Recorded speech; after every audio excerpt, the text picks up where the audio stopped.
have those stretches that just kind of like you feel like you're separating as a being and coming back together? It was one of those. Hi! Hello everyone! Hello, hello, hello. Happy February!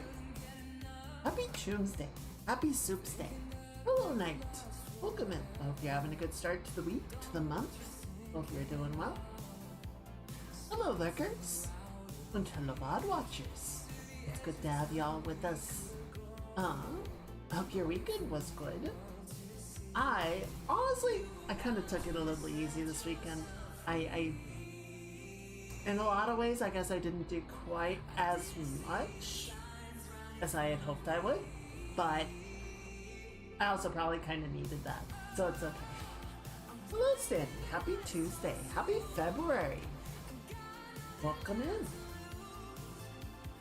Hope everyone is ready for winter to probably almost be done.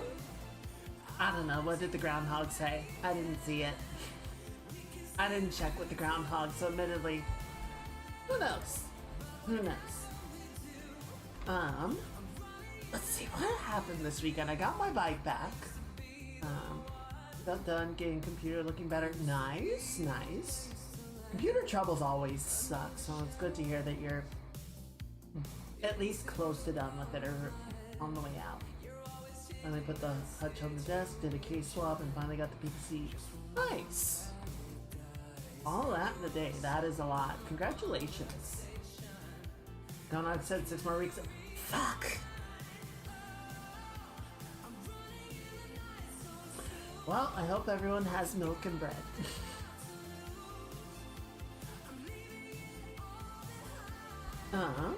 Man, that sucks. That means I picked up my bike on Sunday. I did not get to sort of take it for a test drive. I was hoping that I'll be able to sort of do the reverse of what I did when I dropped it off, that I jog over and then pick up the bike and then, you know, take it for a little ride. But unfortunately, it has started to warm up for us, which brought the rains back. So it was too wet. No, I'm like, alright, fine. Next time. Another time then. So, a little disappointing, but it's whatever. I did see Zootopia 2 over the weekend. I was just like, you know what? I want to. It's been on my list. I'm gonna do that. Still not done. Still have to put the pop figures on that. Well, I hope that's not a lot of work.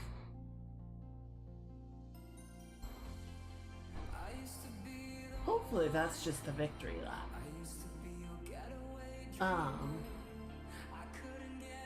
So I'd rather have the rain than snow. That's true. The rain kind of takes care of itself, which is nice. That much is appreciated, it's true. I get what you mean, and I know, you know, a lot of people that have snow regularly really don't like it, and that is totally understandable, but I would still appreciate having one small snowstorm a year, you know? It doesn't have to be like a foot, maybe just like a couple inches, just to see it, right? Just to get the flavor of the season. Doesn't look like it's gonna happen this year, but I don't know, the groundhog said there's another fucking month and a half of it, so you never know. You never know. There were no groundhogs in Zootopia. They could have made a good joke there. Half a year. And the other half is sweltering hell. That's fair. Yeah, if I were dealing with that much snow, I would hate it too. But honestly, for us, it's pretty rare.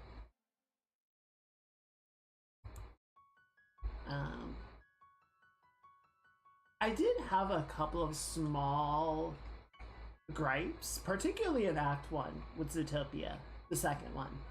There are a couple of things I didn't quite enjoy. Whoa! Thank you for the 13 months. I really appreciate it. I appreciate you pushing that button. It's good to see you. I hope you're having a good start to February. Welcome in, welcome in. Yeah, not... A couple of things I was just kind of like, I don't like this. But I also almost laughed until I cried. So, all in all, a very well executed movie, a very good movie, and much like its predecessor, one that you kind of like have the initial read of and you're like, huh, that was a really good movie. And then you think about it more and you're like, oh, holy shit. That movie went places. Start February feeling like, oh yeah, you were talking about the dental work. Oh, you know what? You're getting it done. You're getting it out of the way. Mage, thank you for the 450 biddies. You didn't have to do that. You should take that money and get yourself a little treat after all that work. But I appreciate it. Thank you. You get yourself something soft and cold. Ice cream. Still not quite the right season for ice cream, but soon. Soon. Soon. Yeah, all in all, I greatly enjoyed Zootopia 2. I thought it was really good. I was talking with my roommate a little bit afterwards because, I don't know, Disney movies, I feel like when Disney movies hit, they still hit really hard. Just, I don't know, so many of them feel very like, what the fuck?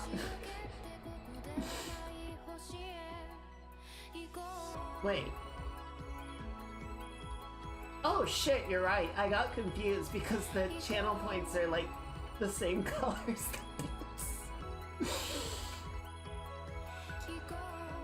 You didn't have to correct me with actual bits, but thank you, Nate. I was in Michigan once when it snowed on April 1st. Yeah, that's fucked up. April is not a snow month. What the hell? I need any coffee. I already had my coffee for the day. I've had enough coffee. I've got my tea with me. That'll do. I try not to overindulge in coffee. I want to be able to continue enjoying coffee, and if I have too much coffee at once, then I can't have coffee anymore. Part of enjoying something is knowing how to moderate its indulgence.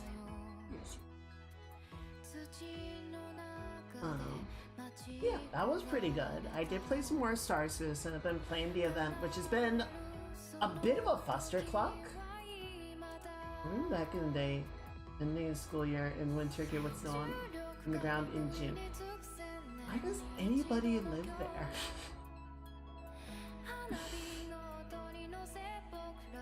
Good gracious. Yeah, the Star Citizen event has been interesting. And has exposed some very interesting issues that the devs will need to resolve.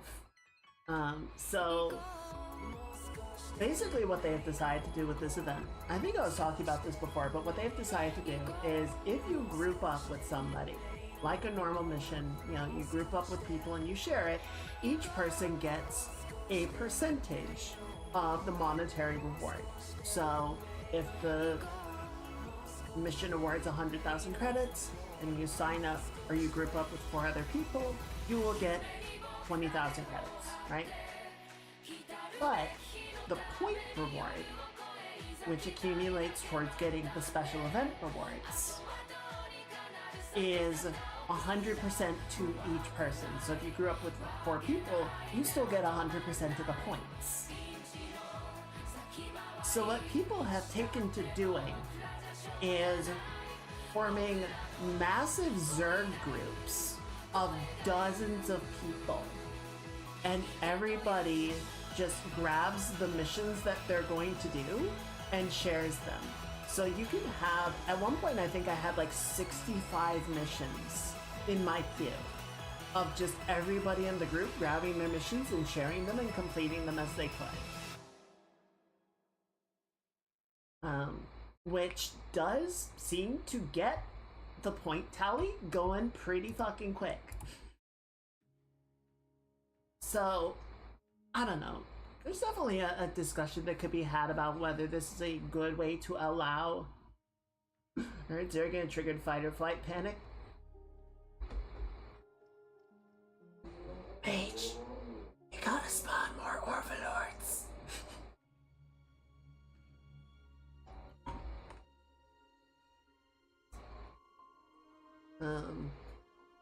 I don't know. I think allowing the population, at least right now, allowing people to complete the event that way is not a terrible way to do it. It did expose an issue though. So in the top center of the screen, there's a notification window that appears, right? And it will sit there for like 3 to 5 seconds. And this notification is shared across basically all notifications, right? So if you get a friend request, you accept a mission, if ATC gives you clearance to depart or clearance to land, if you get an updated objective, if somebody shares a mission, so on and so forth, right? If someone joins or leaves the group, disconnects or reconnects, all of them are shared in the same notification window. And all of them have a set duration of something like 3 to 5 seconds. I have not tried to count it out, but you know, it's somewhere in that range.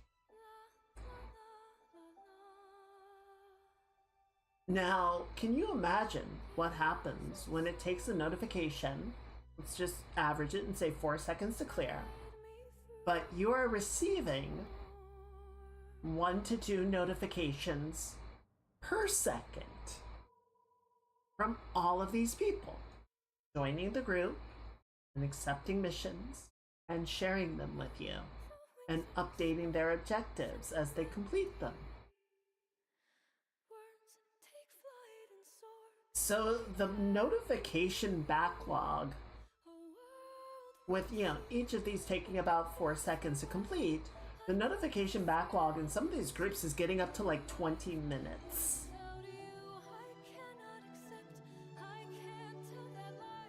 Which is doubly problematic when someone shares a mission with you. It sends the notification, you have to accept it. It doesn't automatically share. So until you actually get the notification and accept it, you don't get any credit for them completing the mission, which can be a 20-minute delay. So the general sort of code of conduct was you join the group, you get a mission, you immediately share it. You don't share it right before you complete the mission because no one else will be able to accept it in time. So you pick up the mission, you share it then because it'll take you 10 to 30 minutes to complete. And hopefully by the time you finish it, everyone will have gotten and accepted the share. So that part's a problem, and hopefully they're going to fix it in the near future, but we're gonna have to wait and see. For this event, it's fucked, but hopefully, it's definitely something that they have gotten on their radar now and will incorporate into future UI revisions. Yes, email and messaging logistics 101. None of them took that.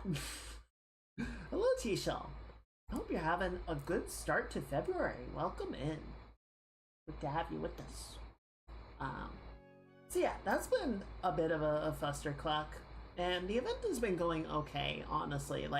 2 of the 3 mission tracks are going pretty well. Pretty interesting stuff to do. A lot of moving goods back and forth, a lot of dogfighting. The resource collection stuff has been kind of fucked Because basically they're like, hey, we need research materials for this outbreak pandemic situation. So mold in a station is causing an outbreak of disease. So we need materials to conduct research with. We don't care how you get the materials, just get them and bring them to us. So, you know, the two options in that case are you go out and mine it in a mining ship, or you go to market terminals and you buy it and you haul it. So obviously when you turn the entire population on a particular commodity, the demand far outpaces the supply and all the markets are empty. So trying to get it is virtually impossible. So then you turn to mining. But apparently, in very large groups, scanning signatures for resources turns inside out and explodes. So I'm flying around in my mining ship trying to find anything to shoot my laser at, and I will follow a signal and then it just disappears. It just ceased to exist. I don't know if it was a phantom. I don't know if the game just shat itself. I spent like an hour and a half just flying around, not being able to find jack shit. So what I might try and do next time is just fly around solo for a while, collect all the materials, and then just be like, hey, I want to join a group. I have like 200 units of this material that I'm gonna turn in 4 at a time. Who wants credit?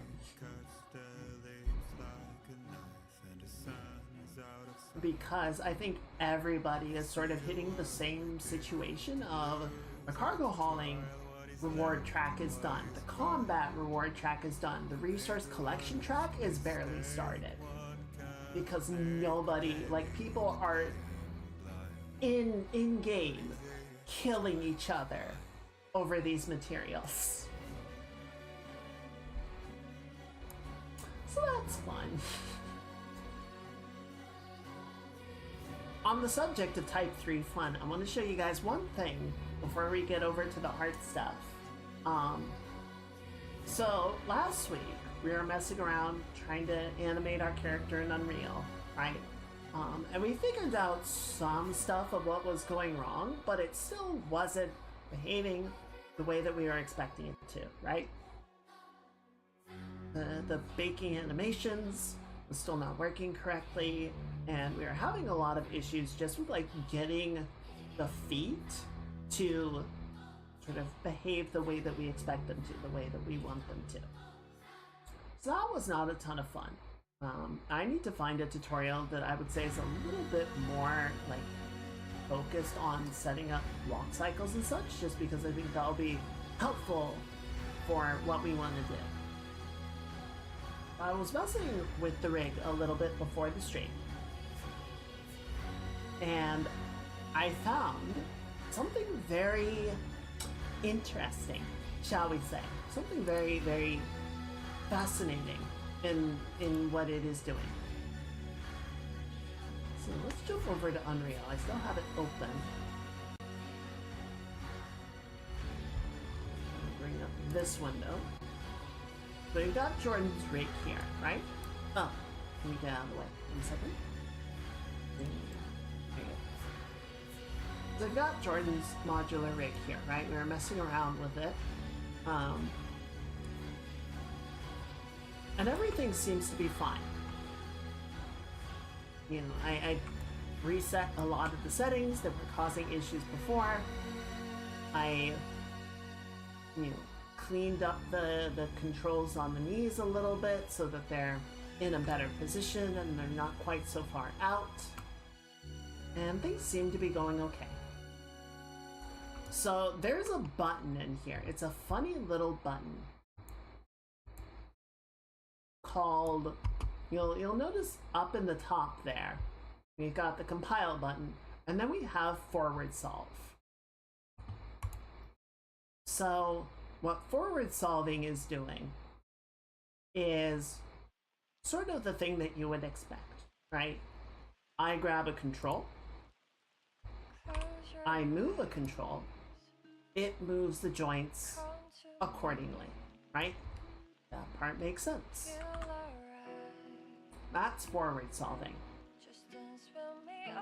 Backward solving is we have animation data, right? The animation data is telling the bones to go to specific locations. So it takes that animation data, it takes the bone movement information, and then what's the term? Like reverse calculates that, reverse assigns that to the control information, right? So that's essentially what's happening. We're doing bake to control rig on our walk cycle. We're trying to take the animation data from that animation sequence, reverse engineer, that's the term. We're trying to reverse engineer it onto the control setup. So, I can go back and forth between these two, and nothing's really happening because, there's no animation data. So Jordan's just sitting there. Except, if we go right down here,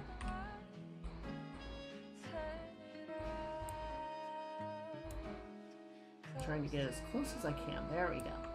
You'll notice as I toggle between forwards and backward solving, you see that?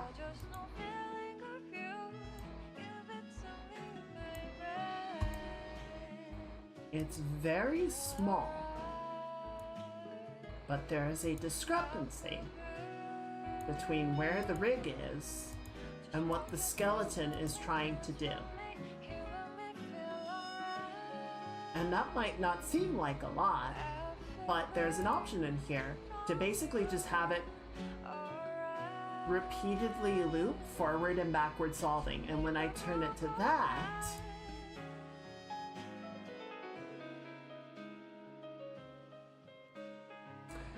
so that's not right.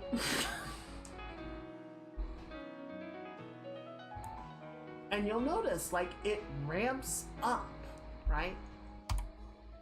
It starts out as just a tiny little jitter, and then it just gets worse and worse over time.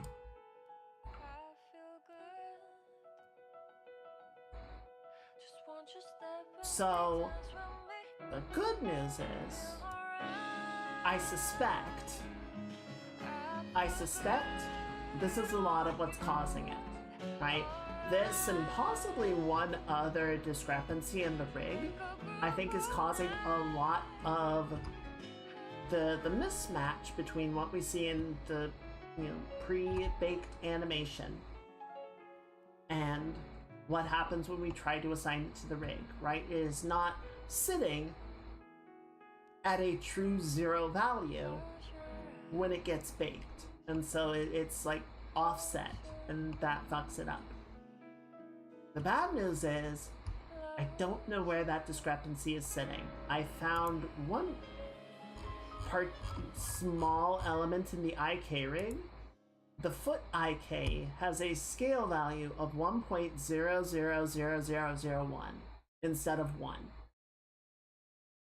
which could potentially be small enough or significant enough that as it compounds, it could fuck it up. But I don't know that. I don't know that. I also don't know how to correct it because I can't just go in and hit 1. It goes back to that offset. So I'm gonna need to continue to investigate. I don't know if we're gonna figure it out by Thursday. We'll see what happens. Yes, I don't know if I would call that a happy foot. That seems like a very unhappy foot. It seems very perturbed.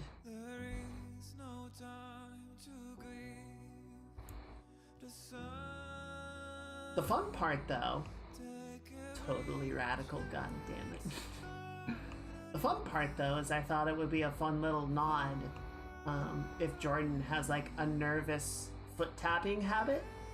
Like whenever she gets nervous, she sort of starts just like tapping uncontrollably. True, spiders are never going to stand a chance. She will be able to take out every spider in like a 3-block radius. It's going to be like her signature anime move. So, I need to investigate what that is. I dropped the line in one of the Discords that I'm in with a couple of friends just to see if anybody has any ideas on how to clean the rig up and sort of purge it of all of those little discrepancies. But beyond that, I think it's just going to be more Googling tomorrow and see if I can't find anything. It's even my final form! And she's been banned from every like step dance competition for killing the judges. So yeah, interesting little find. Like I said, I haven't found the solve for it, but I think I have managed to just about isolate the problem. Right? And we can even sort of notice, like if we get in real close again and we set it going, notice that the box doesn't move. And these IK bones down here do not move. So that's not changing. The foot bone, namely the position of the toe bone, is changing. And all of the controls on the foot are changing. But the heel is not. So that's giving me some indication of what part is actually broken and what part is holding steady. And actually the fact that this isn't changing makes me wonder if the IK is actually the cause of it or not. I'll have to think about that. But yeah, just wanted to sort of update you guys on the little find there. We're getting somewhere with it. The other good news, so this week, for sure, I'm going to commit to this week. Witch's Bastards reminds me of how swing sets behave in games with physics. Yeah, that sounds about right. That unfortunately sounds about right. Physics is hard, okay? Physics is hard in real life. It's even harder when you're trying to write it. Trying to figure out how to get all of the math to work correctly. I'm glad that's not my responsibility. I just make things look nice, okay?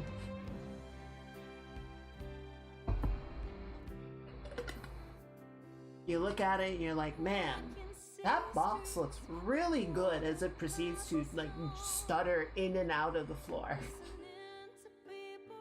But in the like 2 out of 60 frames that I can actually see it clearly, good box.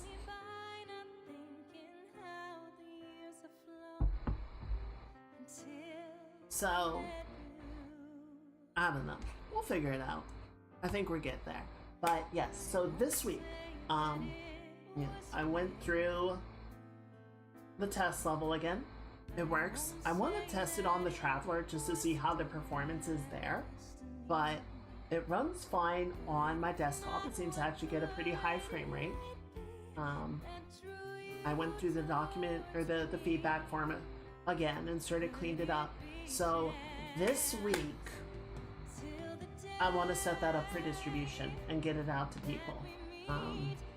So, don't need to say right now, but when I post it, feel free to let me know if you're interested in testing. I'll probably just drop a link to the file on Discord for you guys to download the zip and then respond to the feedback form when you've tested it out for a bit. It honestly should only be like, I don't know, 5 to 10 minutes, unless you really want to dig into it and then mess around and provide more in-depth feedback, but it's a very rudimentary sort of test of the feel of the controls and everything.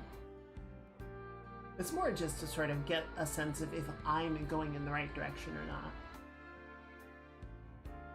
Ooh, excuse me. So, yeah, please look forward to that.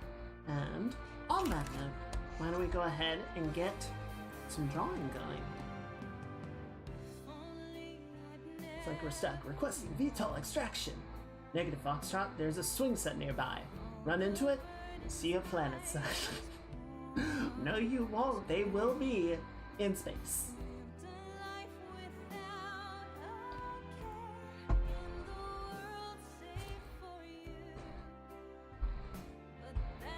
Okay, there's Clip. Let me just grab my references. And we'll switch over.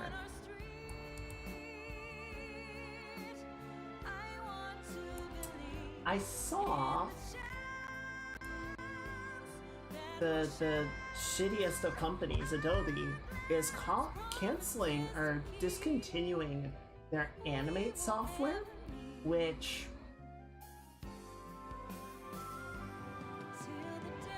I don't even know. Like, I'm hardly surprised, but the amount of dismay from animators in the community seems, you know, again, understandable. But I also kind of have to wonder, like, if it's that predominantly used, like, why are they canceling it? Is it just like, oh, I feel like it's just one of those corporate things of, oh, it makes us money, but it doesn't make us a shitload of money, so it's not worth it.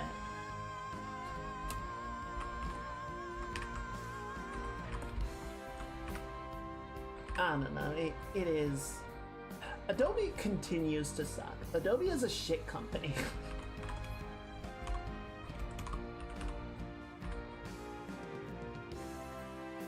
I have not seriously used it, well, so I use Photoshop at work because it's the company license. But for all my own stuff, I have not really used Adobe products for a couple of years now.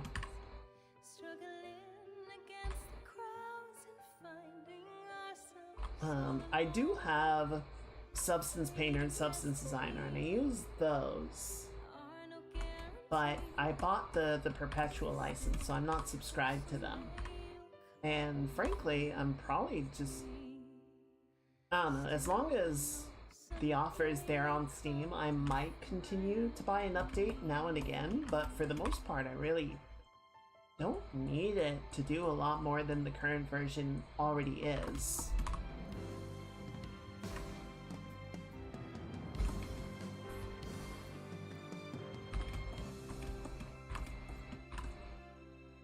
Not about the money, Spider-Man.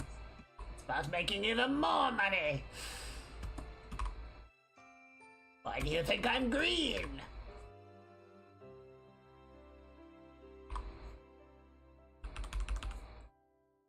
Did you think it was some kind of tasteful contrast against your red? Don't be an idiot. It's capitalism, baby.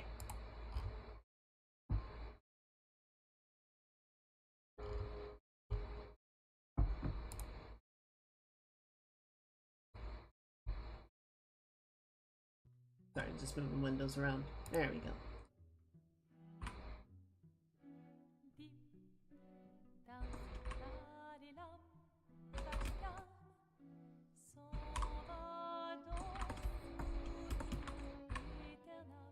So yeah, just a little bit of cleanup tonight.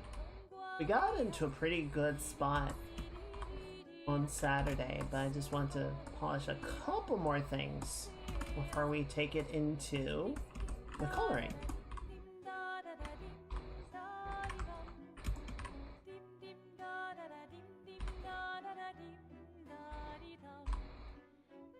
kind of resist the urge to put... Oh, okay, I lied. There's one thing that I wanted to change. I've been... This shape is supposed to be sweeping upwards, and I tried sweeping it downwards, which I kind of like, but it sort of got me into like looking at model revisions and thinking about if I wanted to do that as an actual like design update, and I went, no, I don't. So we're gonna swoop it back up.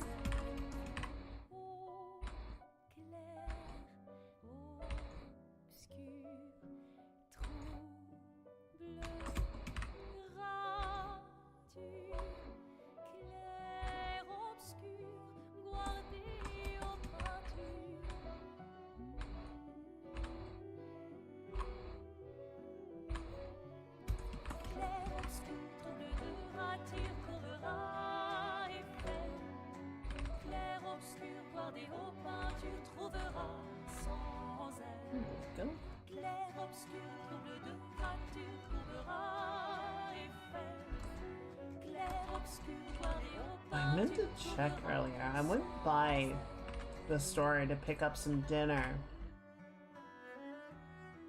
The brand of coffee that I like to get, the store still carries it, but they don't have the blend of coffee that I like. And they haven't had it for a little while, and I'm worried that they discontinued it.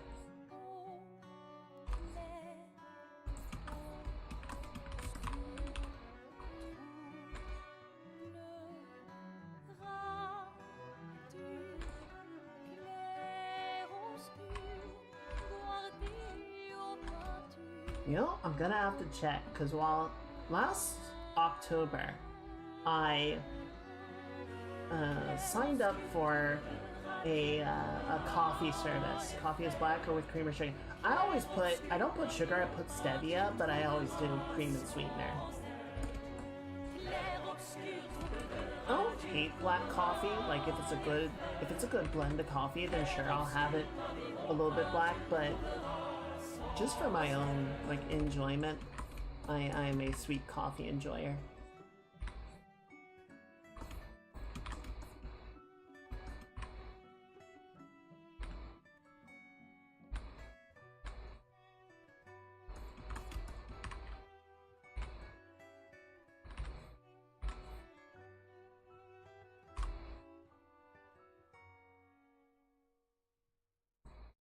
Thankfully, they did start stocking the creamer that I like again.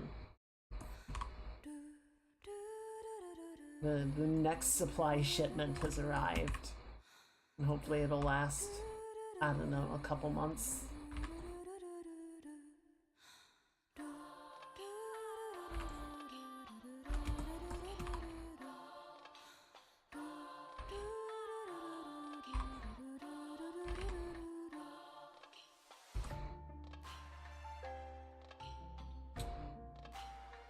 I'm sure seriously, but if no creamer or one sweet, recommend adding a small bit of vanilla ice cream. Sounds good to me. I'm not gonna say no. Okay, I'm gonna do a little bit of art soapboxing again. So I've talked in the past about the pitfalls of over-referencing. So we have these two drawings from Momote that we're bringing in for this drawing, right, as our sort of style guide. So I'm pulling mostly from this one, right, like almost exclusively, but I did check this one just to sort of see like how they handle the eyes in particular. Because this one is very sort of soft and fluid, and it wasn't quite clear like what the visual direction should be. Whereas this one is much more easy to understand. But there are a good number of things in here that I'm like, oh, this is like stylistically different, right? This little loop over in her hair does not show up anywhere in this drawing. Yeah, the intensity of the darks on the backside of the hair. The styling of the line work is also much more like hatchy. So there's a bunch of little things. It's like, oh, that's like, I like this drawing as well, but the points of reference don't line. Oh, excuse me. They don't line up one to one. So, you know, it's like, reference just this from this one, but we're gonna stick to whatever the rules established by this drawing are. Yeah. You don't wanna... If the things that you're pulling in as reference are arguing with each other, then you're not actually helping yourself out by having multiple references.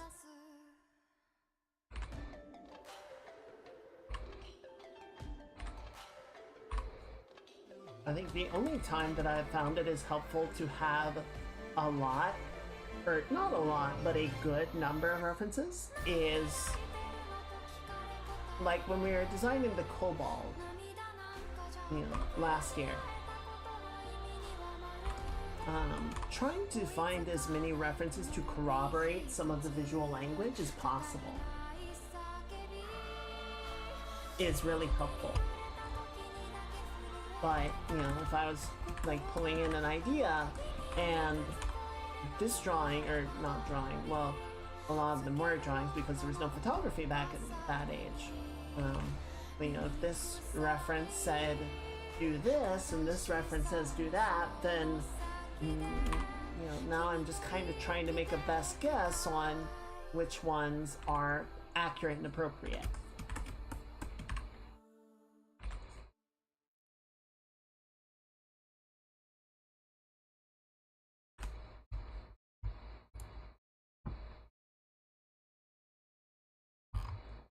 Okay, I think that's good. I think that's good. So we've got one last little thing to add, which is...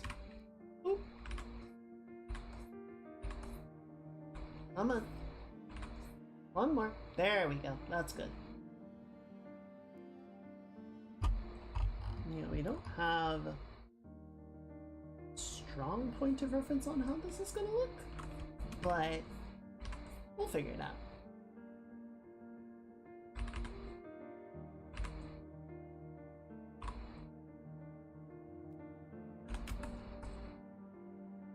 Yeah, we're not going to do any like individual strands of hair or anything on this one.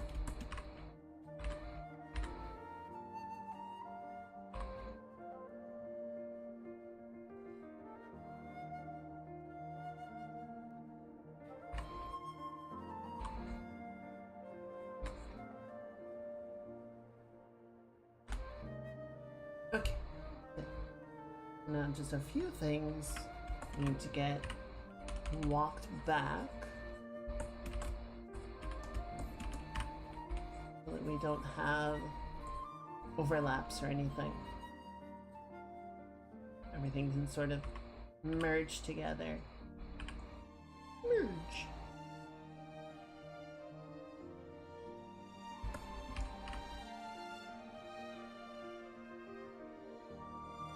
So that can go. That can go.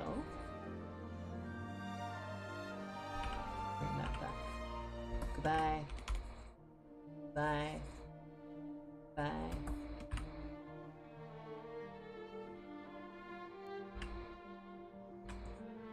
What is... I think it's an affogato that's an ice cream and then you pour coffee over it. Those are good. I could go for one of those.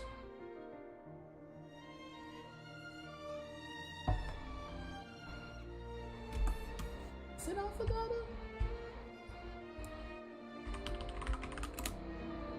Yeah.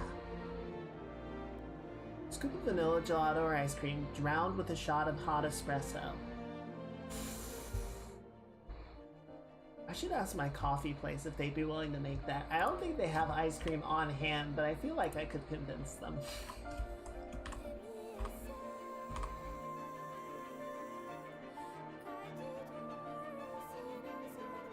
Actually, my roommate got an espresso maker. Maybe I can just ask them. Can be like, hey, can I get a shot? Pokemon me up.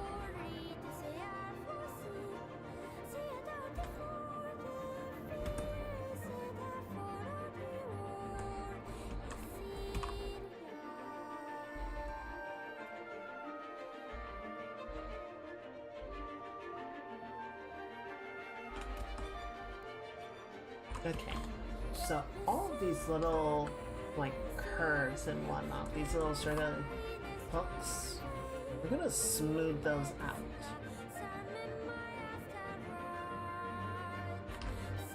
Just let the interior shape sort of simplify a little bit. I think for this one, we'll see about doing the sort of interior striping. See if we want to do that. I think it'll just sort of be on a separate layer, and we'll keep it like very soft. Okay, so you can stay.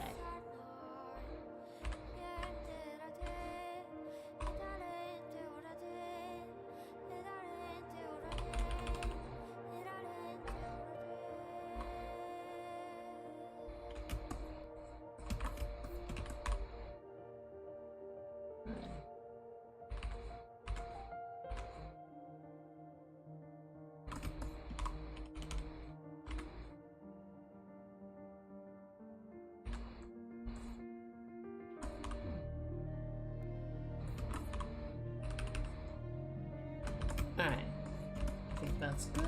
And then we're just gonna get rid of this one. We're gonna whittle most of it down and get rid of this one. And call that good. I'm sorry, I keep bumping the mic. I hope it's not unpleasant for you guys.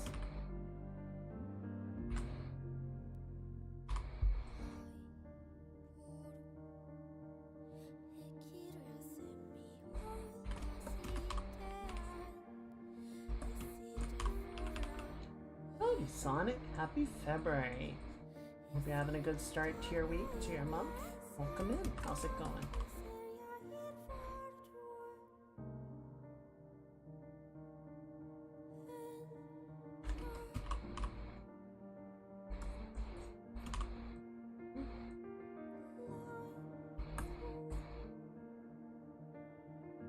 Alright, cooking up. So we're doing the style approach. What's the word? Like imitation, mimicry, style guiding, based on a artist called Momote over on Twitter. They're on Blue Sky as well. But I really liked one of the portraits that they did, and I thought it would be kind of fun to try and like whip up a little selfie in their styling.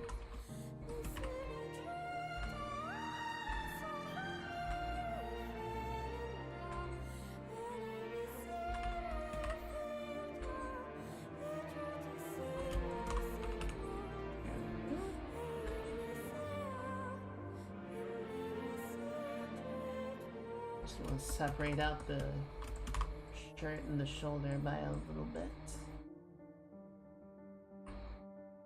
Good. How are you doing, Sonic?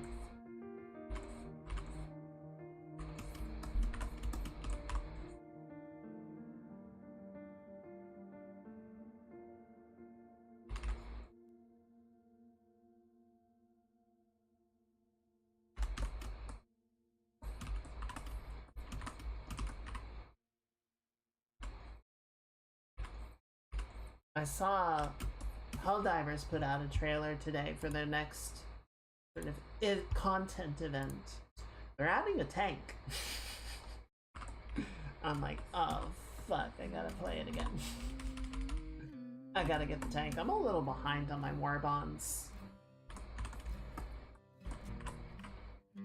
I might drop another 10 just to pick one up.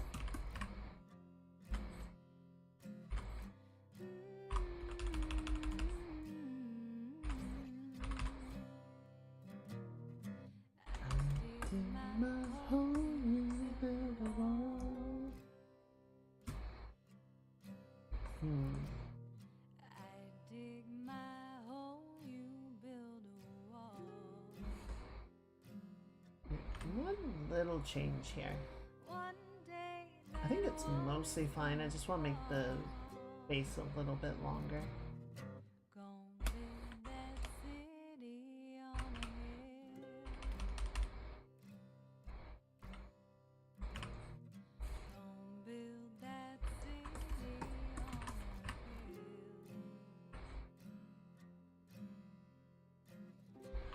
Someday those tears are gonna stay. Good. Alright, I think that's good. Let's go ahead and fill this in. I need my model sheet is what I need. Let's see, for multiple scale value of 2.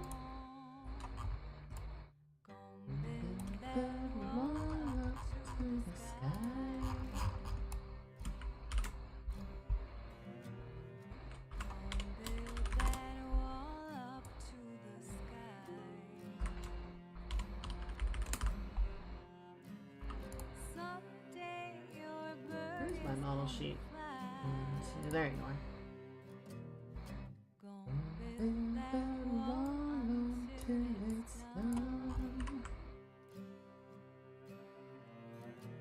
And just a skin tone for the most part.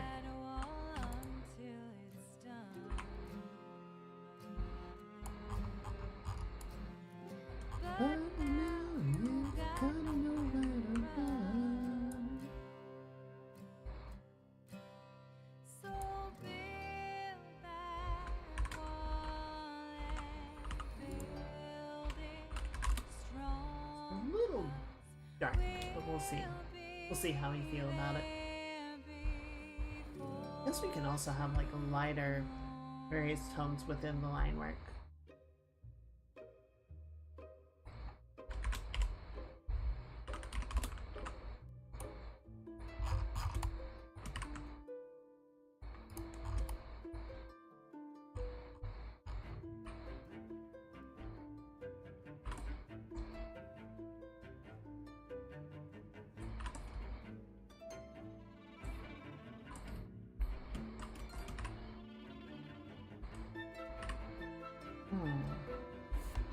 So, for this drawing, I was gonna block everything in pretty solidly compared to why I do.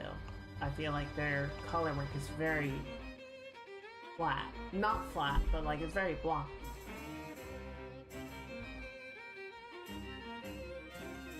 There's a bit of hatching to it. There's a little bit of transition, but it's more like scratchy rather than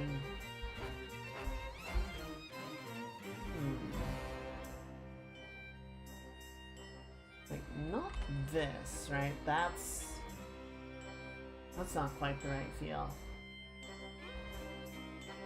I don't think I have a brush that's gonna do exactly what I want. You can see that's kind of cloudy. I don't like that.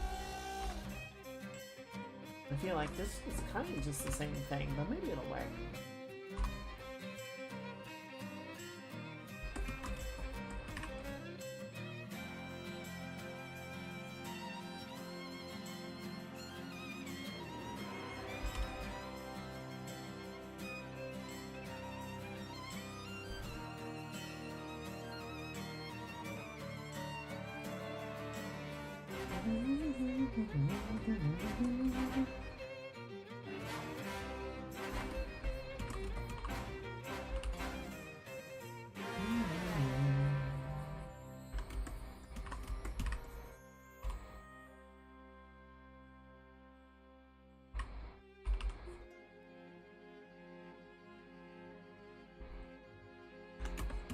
What the fuck is that?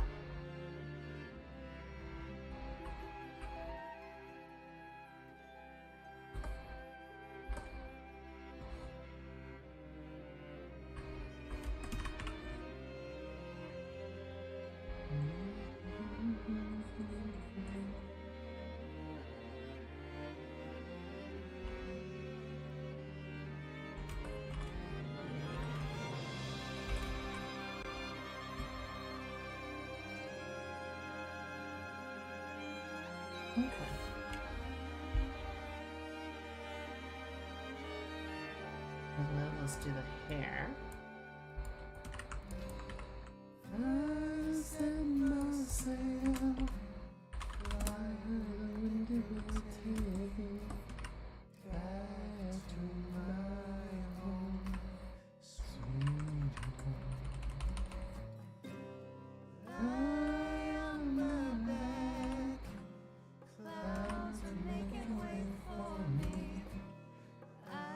Oh, there's texture in this?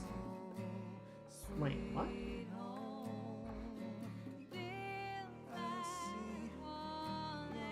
It says there's supposed to be. Oh, maybe that's why this brush looks the way that it does, or doesn't. Yeah, like it's trying to render a texture, but there's like no texture to render. Huh. Well, okay then.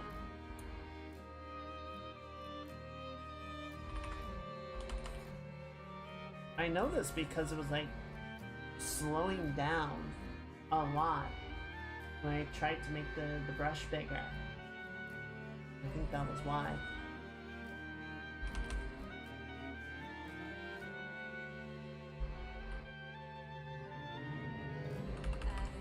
Alright, let's just block in the color so we can worry about the shifting at the edges once we sort of get everything allotted where it needs to go.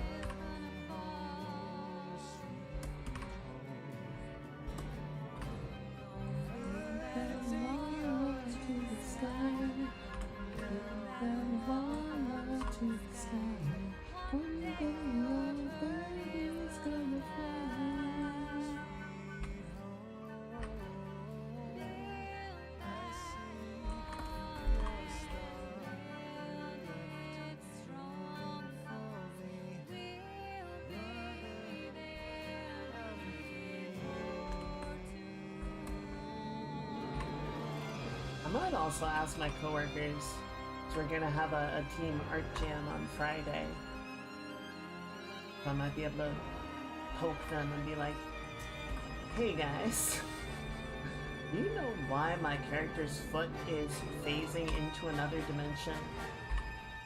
Any idea what might be causing that?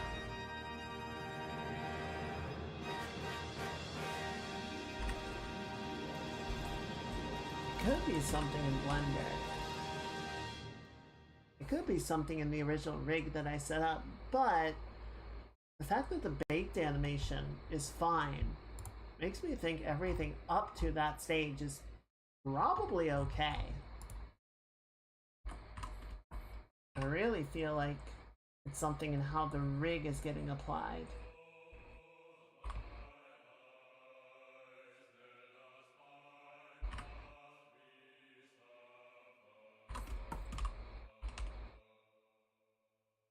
Makes the most sense anyway.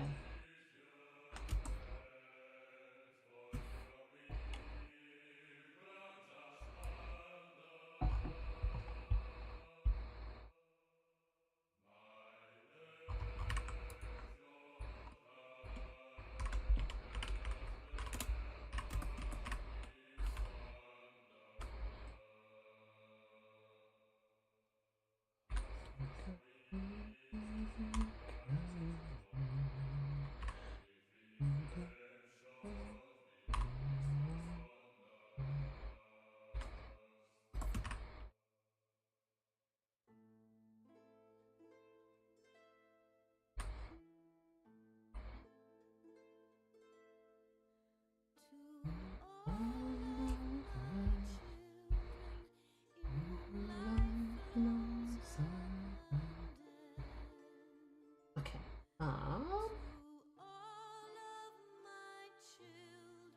Yeah, I think we just have the shirt now to do. Well, we got the hair too as well.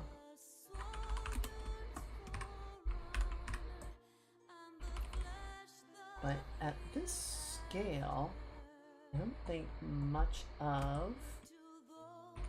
Oh, that's the collarbone. I was like, what the fuck? The skin tone transitions are really gonna show up. Maybe a little bit.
This is gonna be interesting.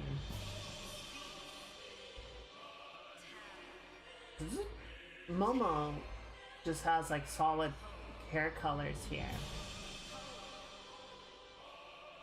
They don't have a gradient like we do.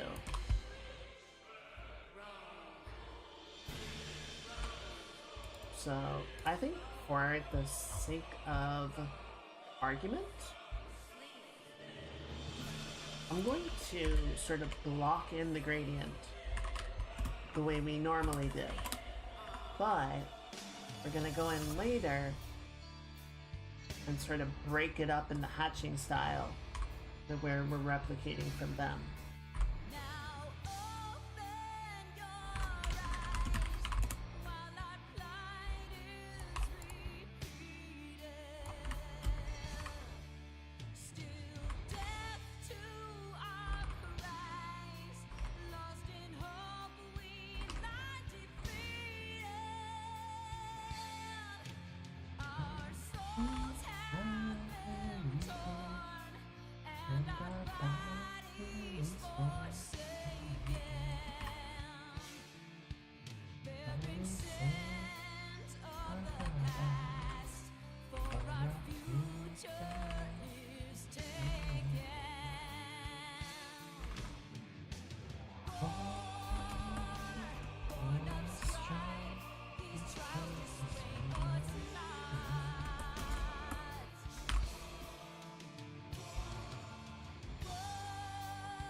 Ooh, thank you, Sonic, for the 45 stream streak. When I saw this was 10 points this time and not bits. I'll see. I'm awake. I'm here. Thank you, Jim. I appreciate your support. We're happy with us.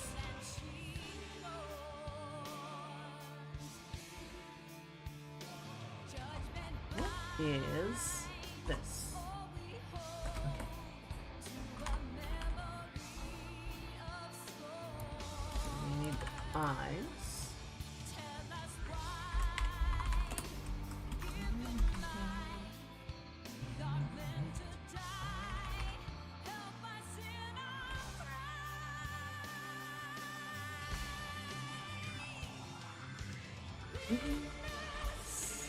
So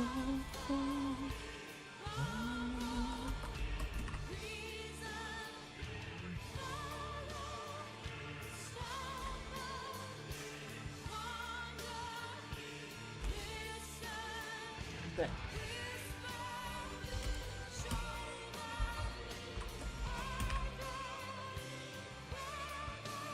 Just go ahead and throw the teeth in here as well.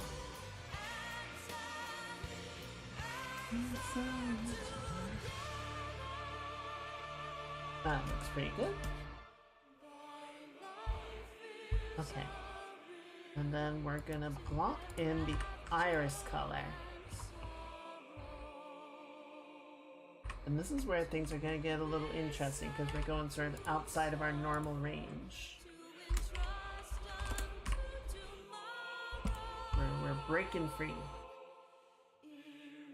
What other VTuber models or scrap ideas before you went the model you have today? Honestly, did you have any other VTuber models or scrap ideas before you went with the model you have today? On this one. You know, I had the inspiration for it and kind of just evolved that pretty quickly.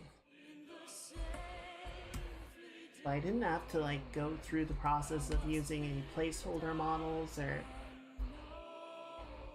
you know, some of the stuff that other people run into. Okay, so how do I want to do this? I think we're going to use a softer brush, but we're still going to sort of stick to our normal brush palette.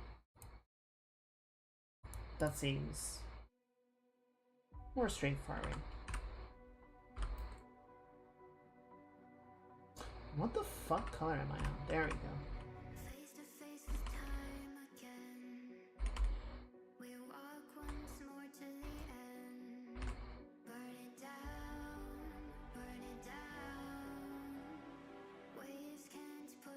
And I've shown sort of the original, like, inspiring idea a couple times. I can dig it up in a second if people want to see it, but yeah, I didn't like go through a lot of rejected ideas. It was more sort of like, oh, this just feels right, this feels good.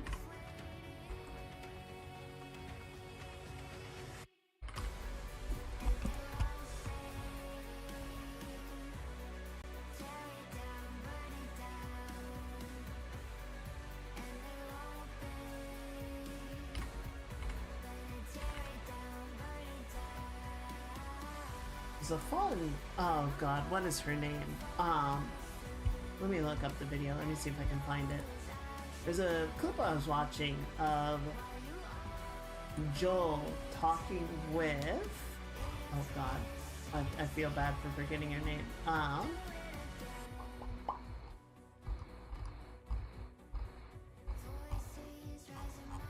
It wasn't.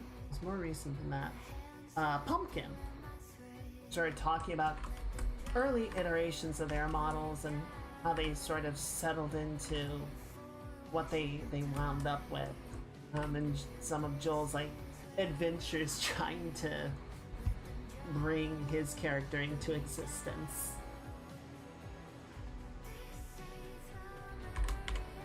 There are certain advantages of sort of doing the entire production line yourself that you don't. Stuff doesn't get, you know, lost in translation between the people involved like it does when, you know, you're working with other people to bring the idea to life. It's sort of like I have the idea and I can transmit the idea very effectively to myself because it's me. The downside, of course, is that sometimes you get really cool, just like happy accidents and such from working with other people.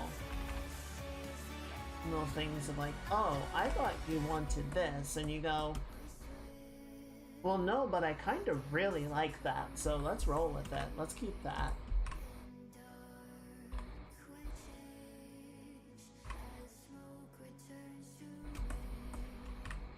I was gonna leave this more like sort of hatchy. I don't really like the look of it, but I do like not quite perfecting the shape, right?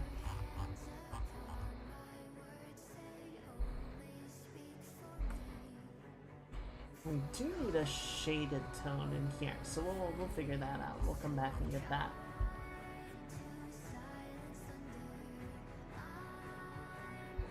Okay. What am I forgetting? The gem.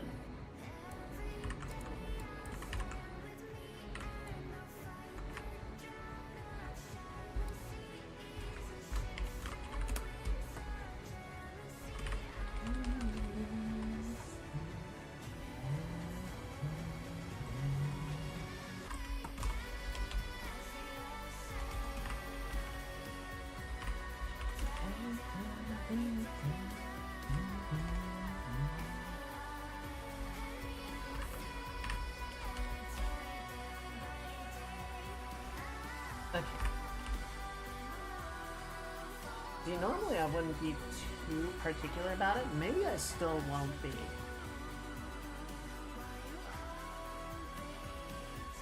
I'm kind of thinking... See, we're not going to do a ton in the way of shading. And what we are going to do, there's a little bit of a occluded shadow, right? Where the tone drops down. So we'll have some of that.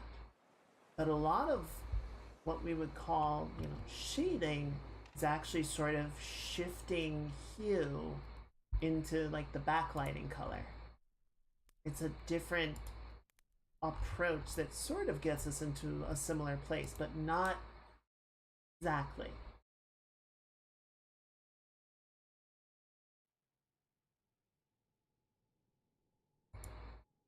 Okay, we got the eyes, we got the gem, we got the hair, we got the... oh, buttons. We need buttons. The buttons are very important.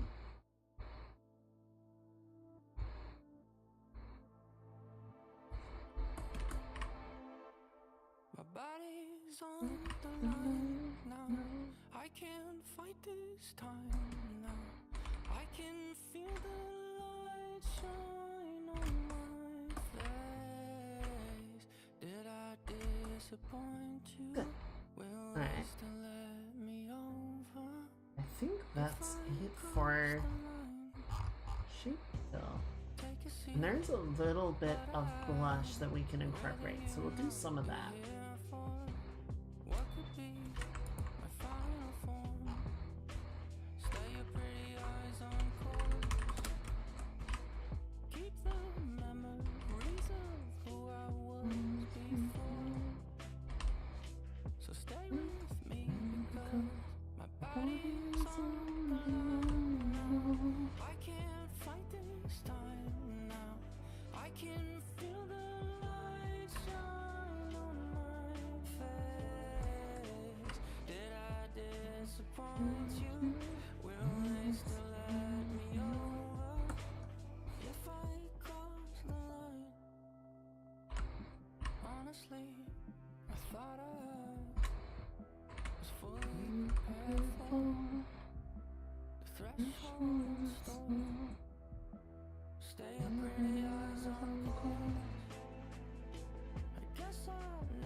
It feels kind of like cheating, but we might do a similar paint process to what we normally do. This will sort of work the detail and the texture correctly. I feel like that'll still be the most comfortable. You know what I fucking forgot again? Every time. Every time. I'm never going to remember this as long as I live.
Alright.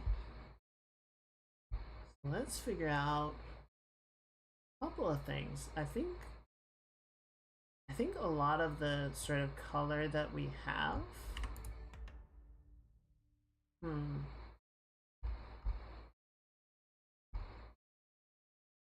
Okay, one more thing here. I think a lot of what we have is going to serve pretty well, right? And we can sort of think a little of it with that. There's a couple areas I think we should increase the thickness of the line work as well, just to sort of try and match up with the style that we're aiming at. But the big thing right now is getting the shading in. And for that,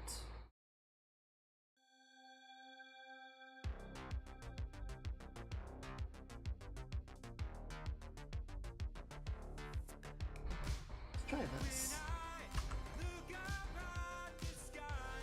A little bit warmer.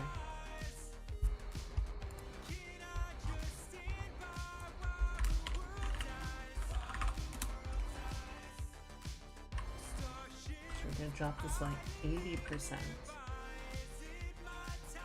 See what this does.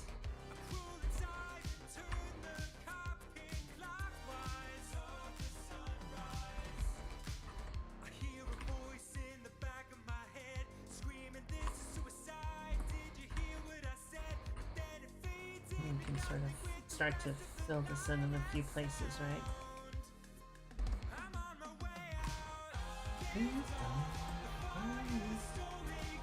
Do we set this to multiply? No, not multiply.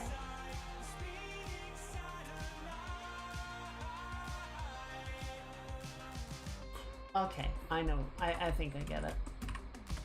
There's a few areas where we do need to darken it. So I think we'll have this as sort of a backlight, and then we'll have another layer that we can use for shading. And between the two of them, I think we'll get the right effect.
Interesting.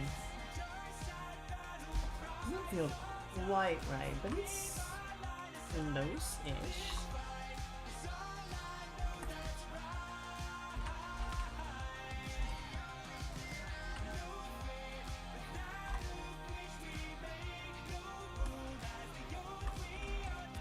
Man, interestingly, they really don't do any of this like tone shift on the skin. Yeah, all that stays very albedo. It doesn't even really get that much coloring.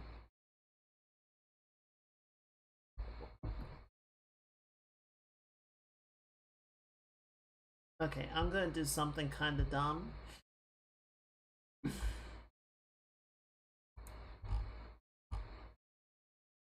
I'm gonna do something kind of stupid because I'm looking at this and I want the hair to be a bit bigger. So we're gonna take all of this.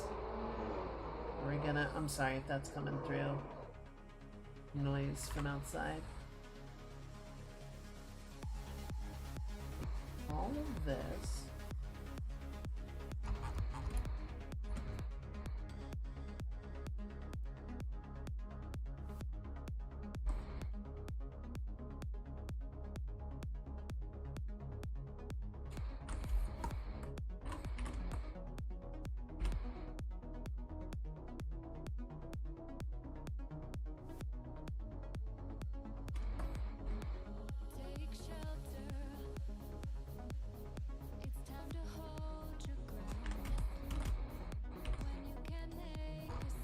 I want to make it. How much bigger do we make it? Actually, let's try doing it this way. See if this works a bit better for us.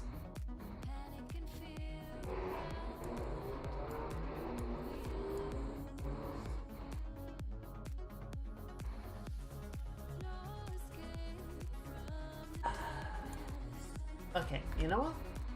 Since we're gonna do a paint over layer anyway, let's just leave it and we'll fix it in post. I don't think transforming it is gonna actually give us a lot to work with.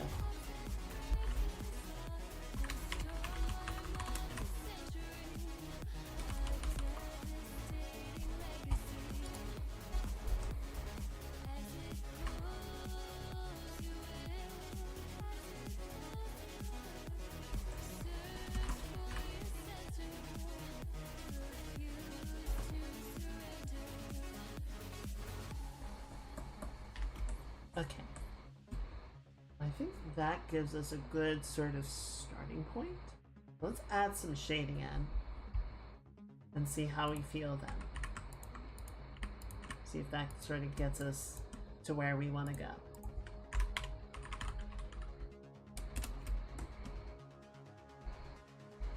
So we're going to keep this pretty subtle. There's just a few places that we want to sort of both darken it and let the backlight show through. But we don't, not a lot of instances where we want it to be like significantly darker or occluded. A little bit up here. And a little bit back here.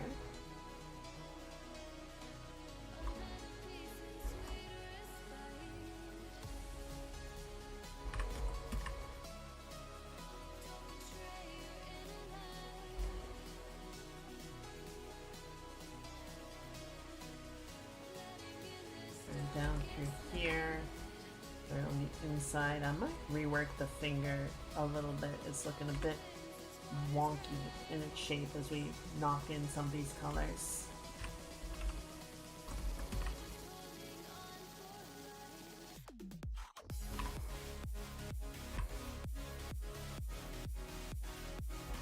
No, leave that where it is. We're gonna have just a little bit right there. We'll sort of bring this up just a hair. Back of the hand is fine. Really see the thumb. Then we're going to have a little bit of cast shadow underneath the hair.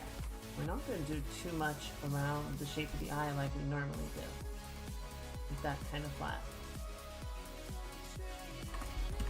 A little bit of shadow in here that we'll probably do some painting to get up those particular details.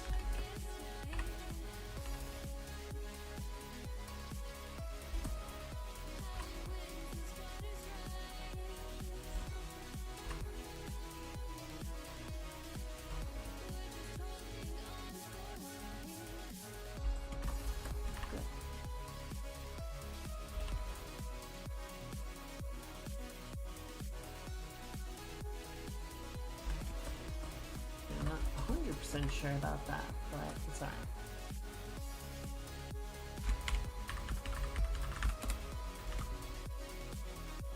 Try doing this. We're gonna add very subtly a bit of highlight banding in a few areas. Just to get a bit more of this like color breakup that we see in the references.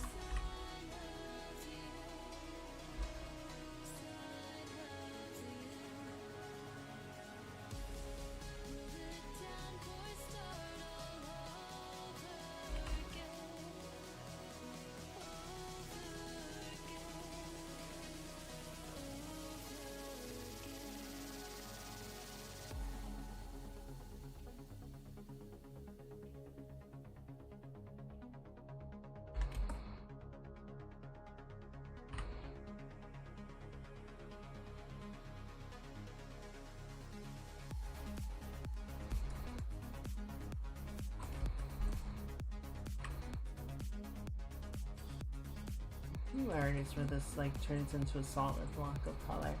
We dot down 1%. Something like that.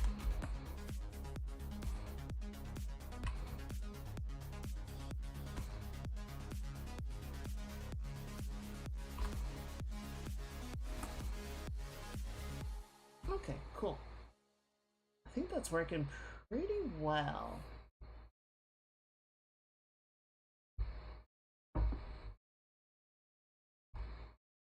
I feel an aching when you step into my body, in my mind.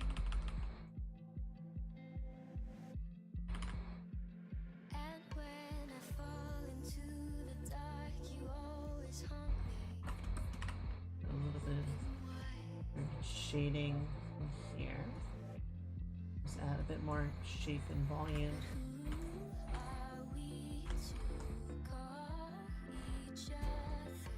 Selfish love. think I got pretty lucky with my models. Like, even now, you know, I have the opportunity, like I always have the opportunity to revise, you know, elements about it, parts of the design and whatnot. But, I don't know, I never really feel like anything's really off, you know? I know sometimes people will go through like redesigns and be like, I want something different. What I have doesn't quite feel like me, or it doesn't feel appropriate anymore. But I feel like I've gotten very lucky in that regard. Will you stop? What are you doing? I think my pen is sticking a little bit.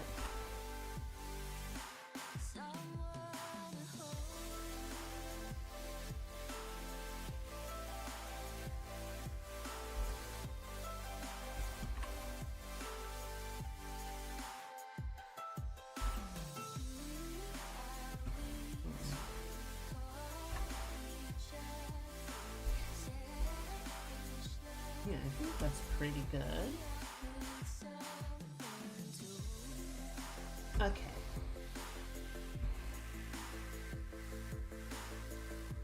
Yeah. Yeah, I'm mostly just sort of looking at... We set this to add. What does that look like? I don't really like that. What if we just lighten it a bit?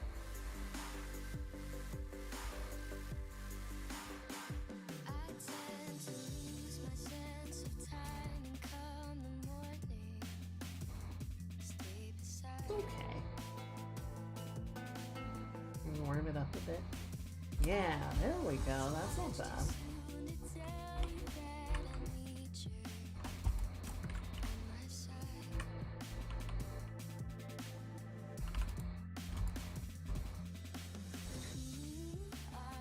Okay, I think that gives us a pretty good like range of color to work with. So we're gonna do one more thing. So I wanna get some.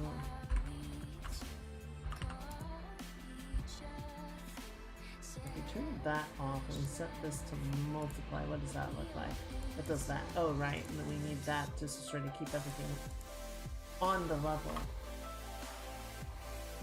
Okay, so if we set that to be like our darkest tone, and then we're gonna grab maybe some of... No, we can't use that because that's the hair color. What if we were to take all of this, merge it together, and set it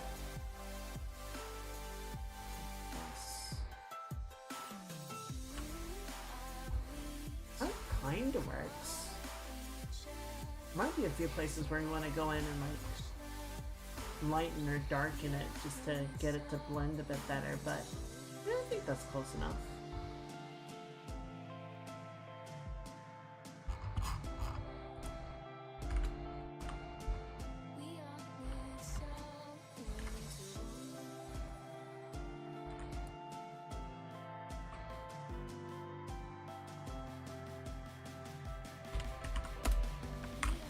Alright, let's go ahead and reset that as we got it.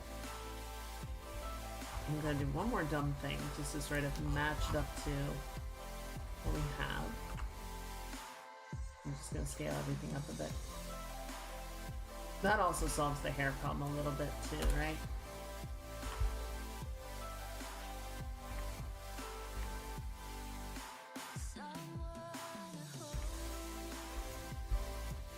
I have to think about that for a second. I asked it to move a lot of layers, so I can understand that it wasn't too pleased. Where's the gem? It needs to be under the shirt.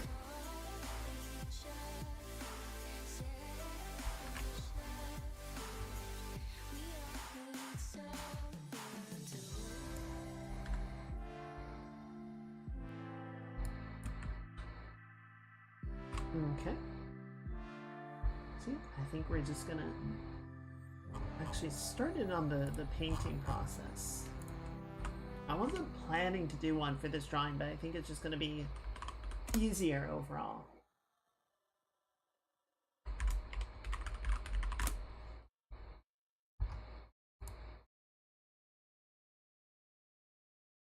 Sort of stick to some things that I know how to do, right?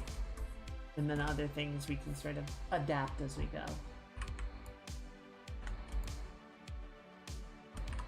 Yeah, so like, I'm just gonna start right here for no particular reason. But I like this sort of darker tone. This like slightly warmer tone.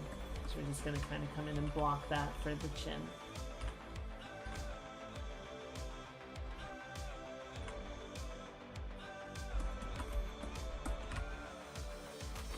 I never felt so right. You the one who shows what's left inside.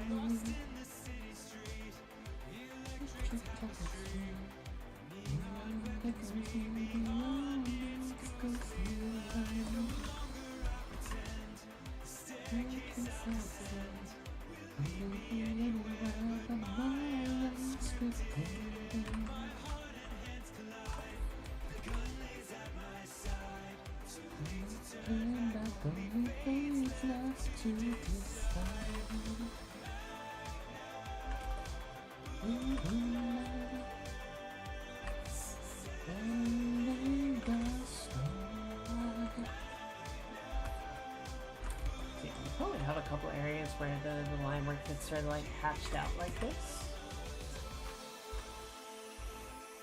Where you're really thinned out, and then we'll have a few areas where it's like really thick and chiselly. I think that's just going to be sort of the back and forth of this, right? Just try not to paint and render everything to quite the level that we normally try to. Get more of like a something a little more sketchy feeling.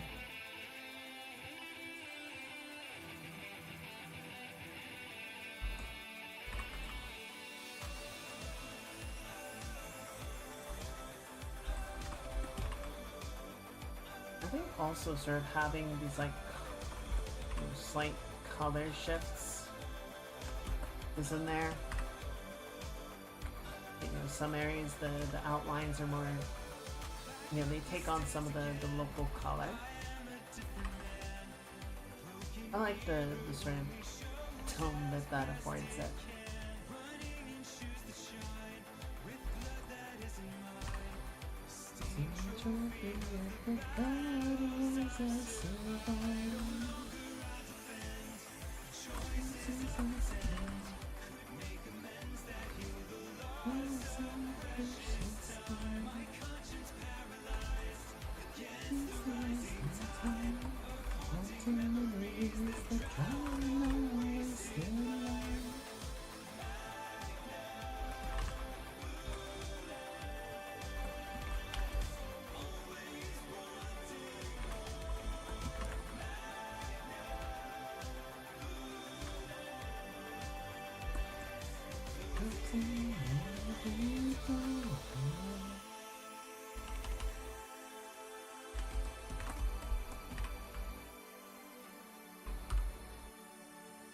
A few areas like this we can sort of infer, you know, imply the complexity of the hair texture with some hatching.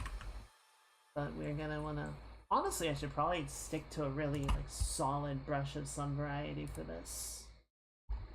I wonder if anything's gonna give me a slightly better texture. Tried using this one, but it was too like cloudy. Didn't like that.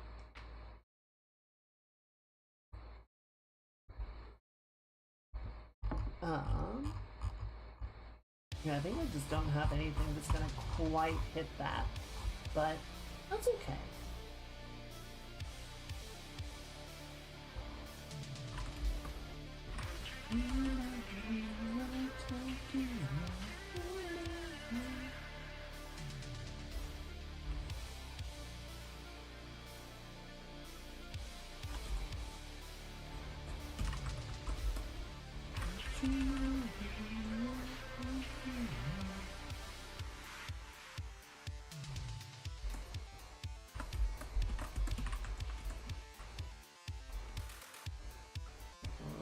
this. I need to sort of mix things up, right?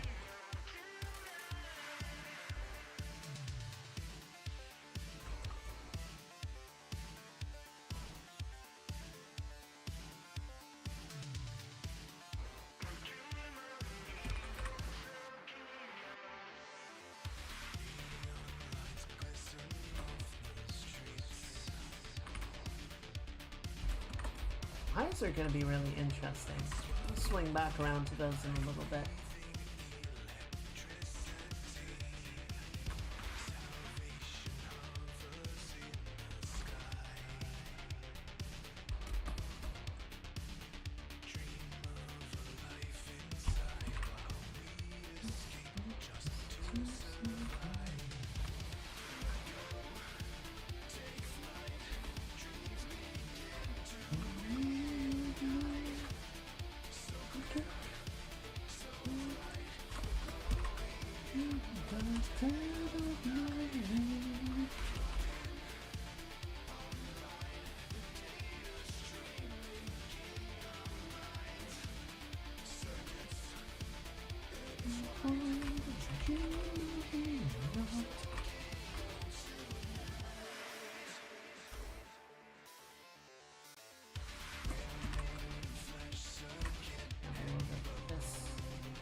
Yeah.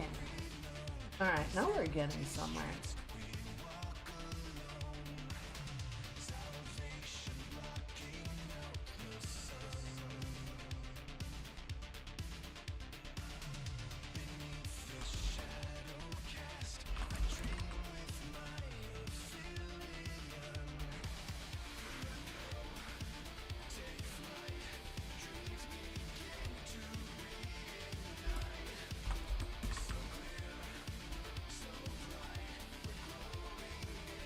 So I've been following up a little bit today.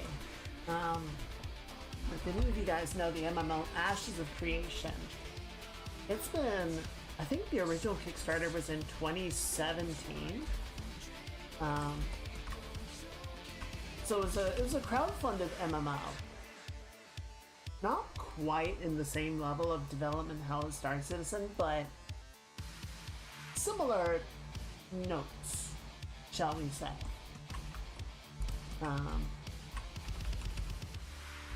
So there is a lot of hearsay that is going around. There are a lot of false accounts, people talking out their butts, and everything that I am saying is things that I've heard from sources that I trust, YouTube videos and a couple articles that I trust. But no one at this point has the full picture of what has happened. But what seems to have happened is the studio, Intrepid, got sold off to a private equity firm. I believe that is true. I think that is true. I could be wrong. Well, and part of the problem is there's a lot of misinformation. I don't think it's even like malevolent misinformation. I think it is just kind of what we're doing right now of, oh, I heard this thing. And someone else says, well, I heard this thing. And it just kind of goes around and everyone gets really confused. So I'm going to say what I understand to be correct with the massive asterisk of I could be completely off base and you should not take what I say as absolute fact. Kira TV YouTuber is the main source that I've heard regarding this, and I do trust him to have taken the time and, you know, speak with not the authority, but the respect and hesitance to be definitive that I think he's doing good work with it. What's up, Sonic? So yes, I believe there was a private equity firm. Well, I took your attention. It's okay, I've got reserves for now.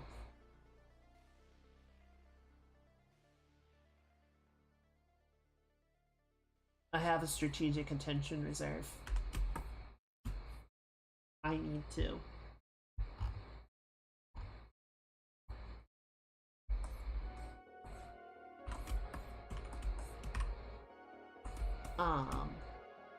So yeah, bought by private equity firm. The apparent thing is it seemed like they wanted to essentially downsize the studio, right? They had like something like 250 employees. They wanted to downsize it to less than 100 and then move a lot of the production work overseas. Much of the senior development team resigned in protest. And I believe this was around the same time that the game was being released to Steam in early access. That was a couple weeks ago, and the early access thus far has not gone well. The response on Steam has not been very strong, with a lot of, you know, sort of mixed trending negative reviews of the game. And so the strategy to downsize the studio very quickly shifted into shuttering the entire studio. So everyone has been laid off. And that part seems to be true. People's developers' social media posts and updated profiles and whatnot do seem to indicate a complete closure of the company. So, the game has also been delisted from Steam. So if you already have it, you can continue to play it. If you did not pick it up, it is no longer available. So I guess you can still buy cosmetics on their website or something. Like, I don't think there's any way that you can buy the game, but you can still pay for stuff in the game if you are active, if you have it. Which is like, yeah, don't do that. Don't leave that up.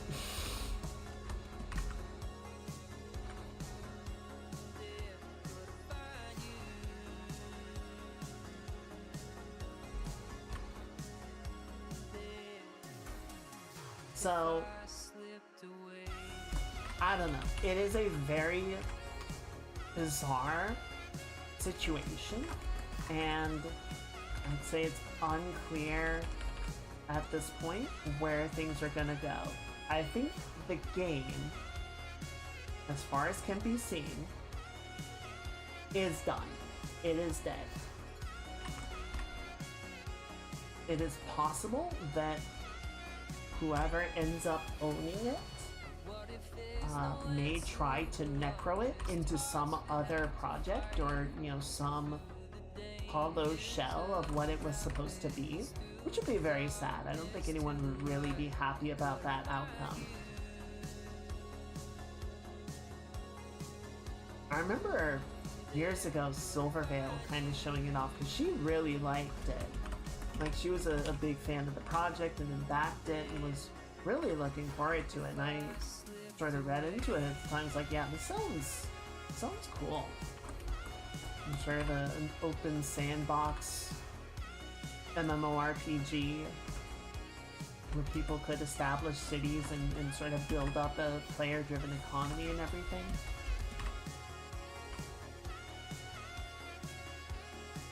Similar ideas in some ways to what Star Citizen wanted to do, but with fantasy instead of sci-fi. Excuse me.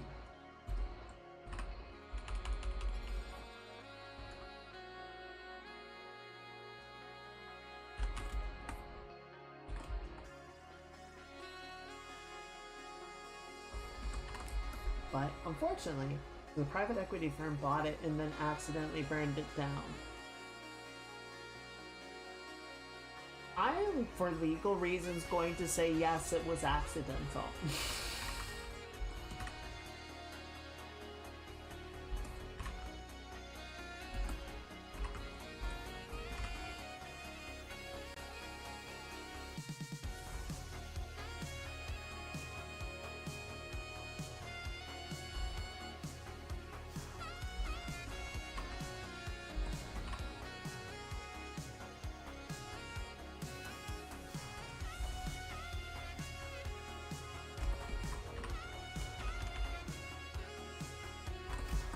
I don't know.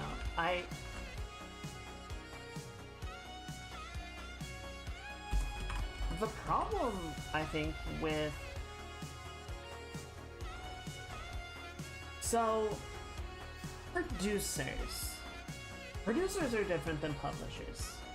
Producers are developers on the team. I guess it would rather seem as stupid than evil. Yeah, I can understand that sentiment. It is a preferable outcome. Or is a preferable viewpoint for sure. I think the problem, like, publishers are, I think, on a good day, preferable because, typically publishers, and maybe this is being optimistic as well, tend to be more sort of in tune with the well-being of the project, in my opinion.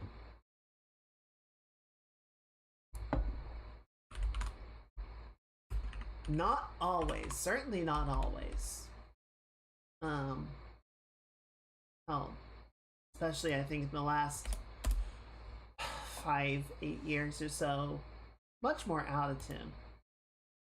But I think the problem when, you get someone like a private equity firm is their concern is only the money, right? They're rarely, if ever, concerned with the actual quality of the outcome in as far as the project or the product is concerned. They just want to make money off of it. I think that's the difference between an investor and an equity firm.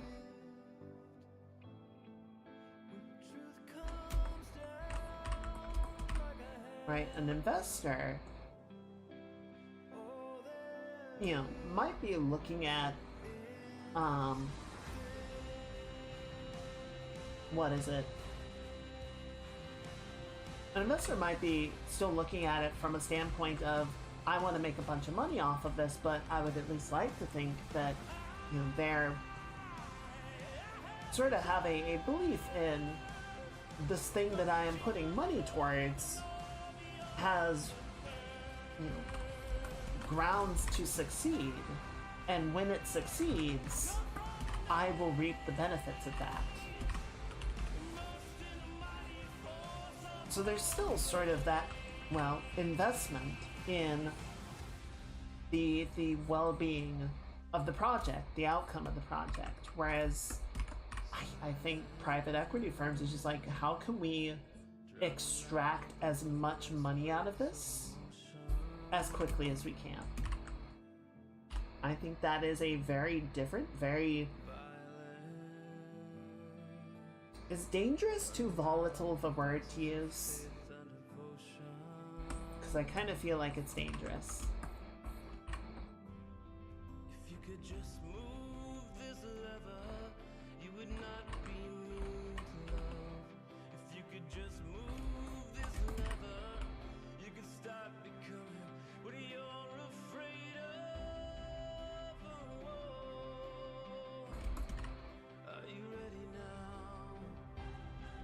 Are you ready now? So yeah, all of that, everything that I have said is, my best attempt to relay what I have heard from sources that I trust. But even Kira, when he was reporting all this, was saying like, this is what I have gotten from my sources that I trust and have proven to be reputable. But it is not an absolute truth. We do not have the full picture. And frankly, we may never have the full picture. Right? This is one of those things that can get tied up in legal proceedings and NDAs, and we just never see the totality of it.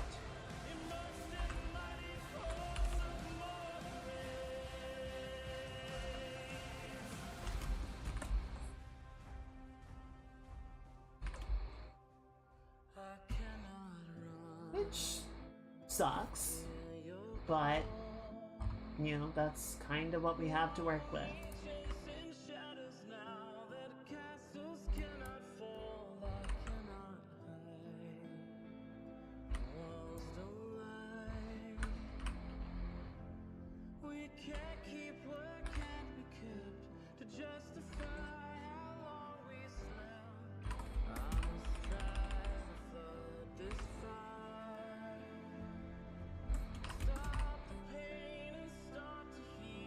Okay, I like this color more.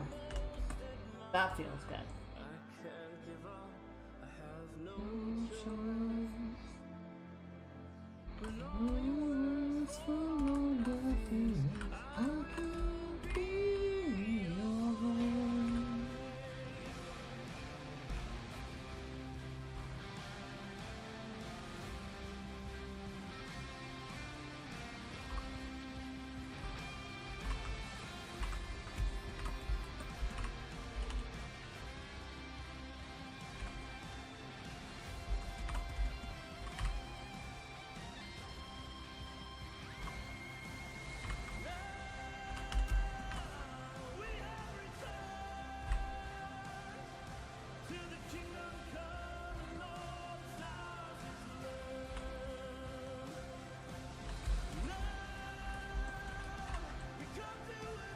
This part I'm kind of figuring out on my own, because we don't have a matching like, style of nose.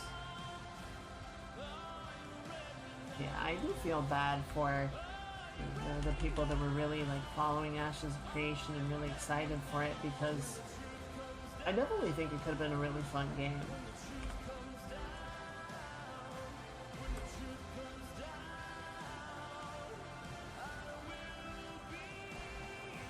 Didn't deserve this.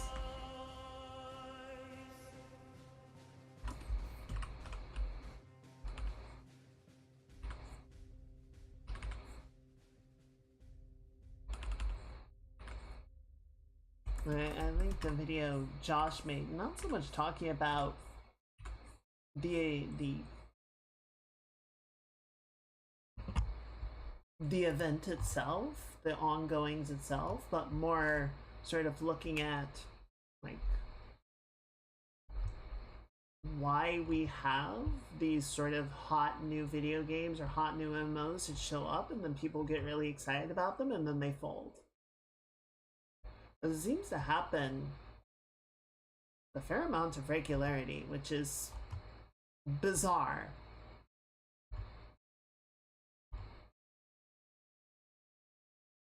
Sorry, I'm just grabbing the next show.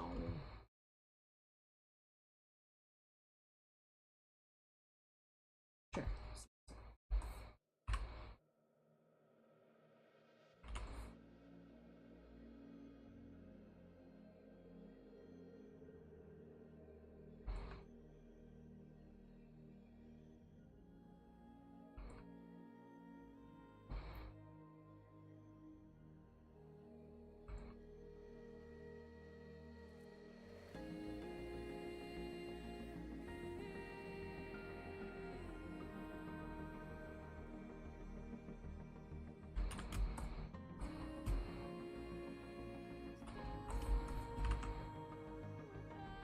Probably shouldn't get into the eyes just yet, but we can start to sort of work around them a bit.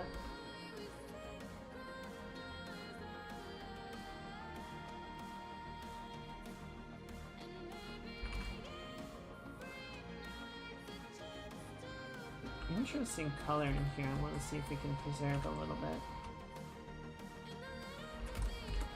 Like, it looks really saturated.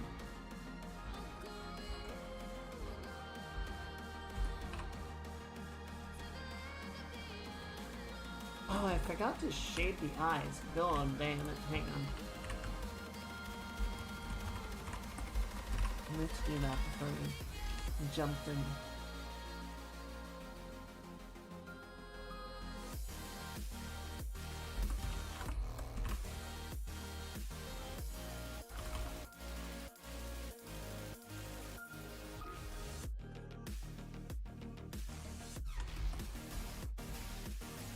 Alright, that should do it.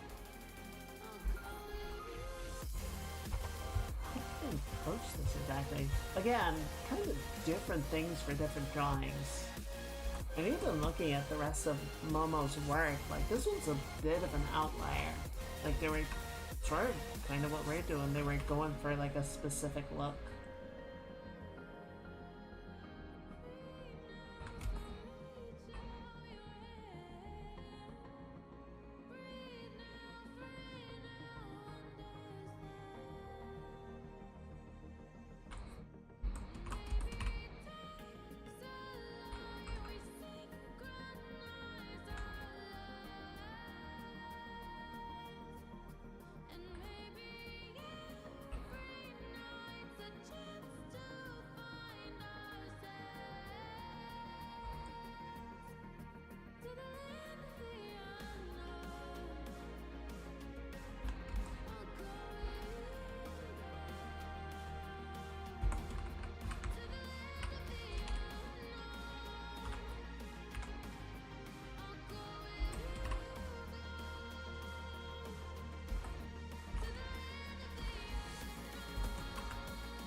A little bit of this.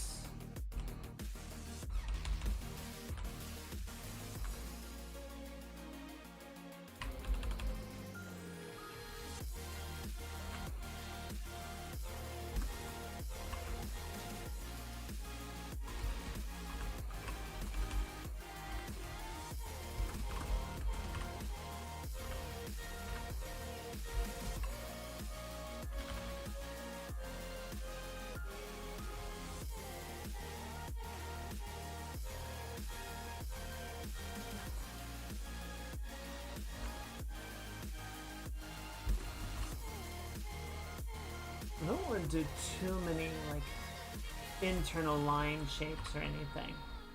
I'm just gonna sort of break it up with some shadow shapes, some hatching, little like cells of color variation, like that.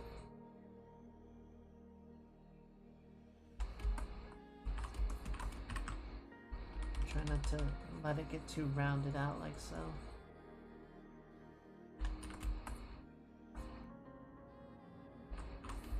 Sort of walk it back a bit on this side. I don't think we want the backlighting to be too strong over here.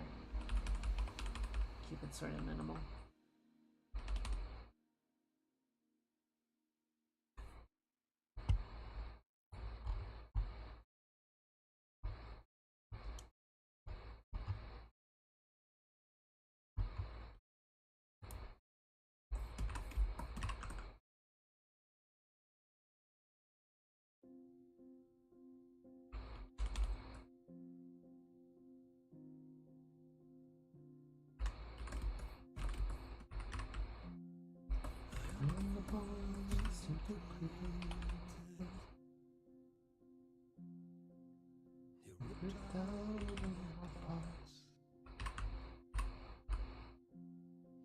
Most of all, for me to live, I gotta kill before the music's on.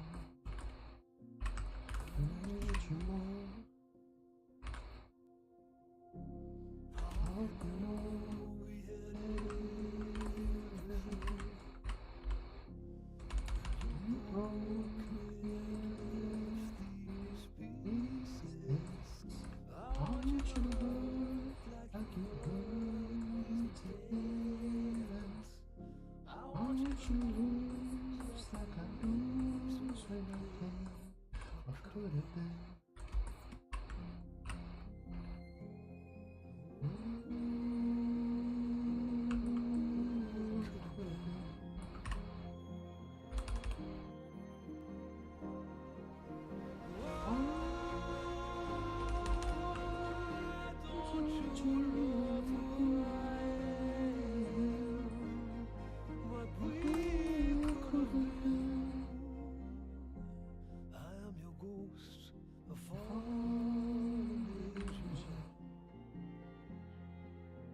missing up here?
I had an idea for a story. Not even a full-on story, just like a premise. Earlier today. So you know that thing that like every person does when they're young they feel invincible? There's that meme that was going around a couple weeks back of like, when I was younger, I played Flash games on the computer and thought I would never die. Now Flash is no longer a thing, and I am quite certain of my demise.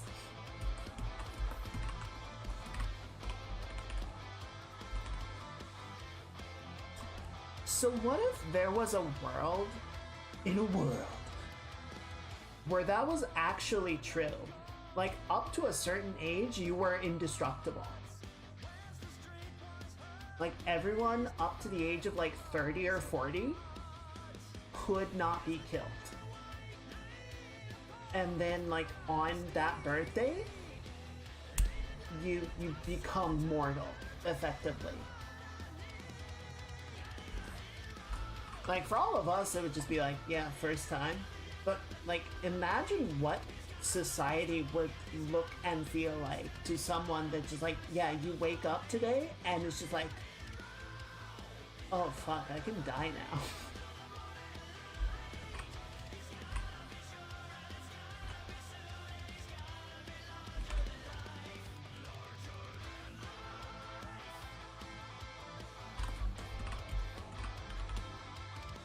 I have no idea what that story would be. I just thought it was an interesting concept, I guess.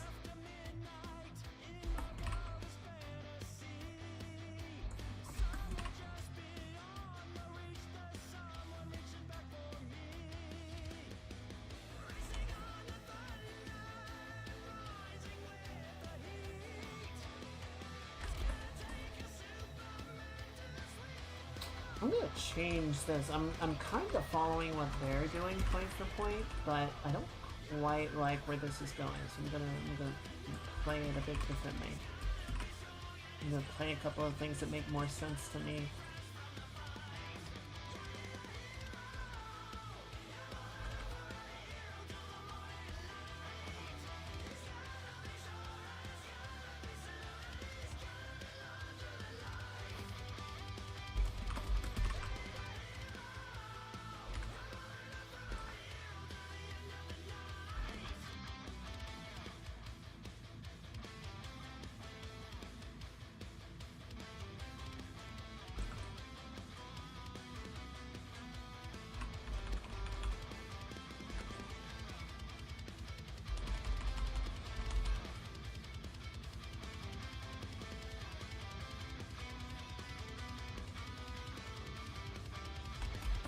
I was doing some model work over the weekend. I ended up giving myself more to do.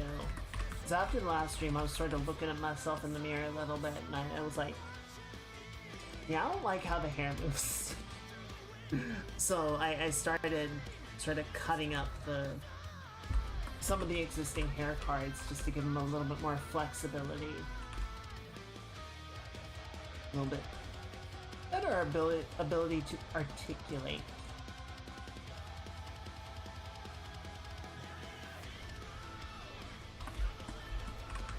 So, a little bit at a time.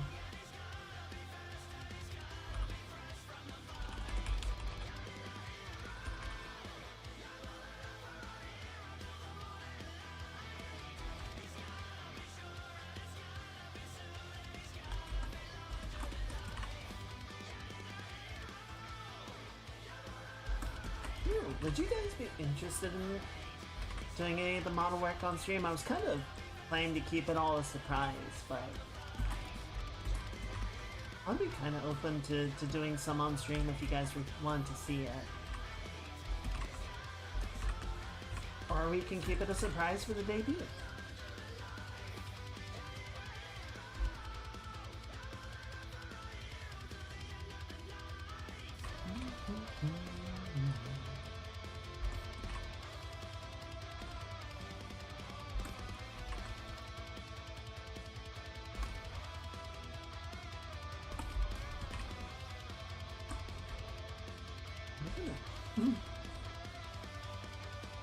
Actually, no. Let's see a little bit of the outline. Just enough to sort of get the flavor. 1 second.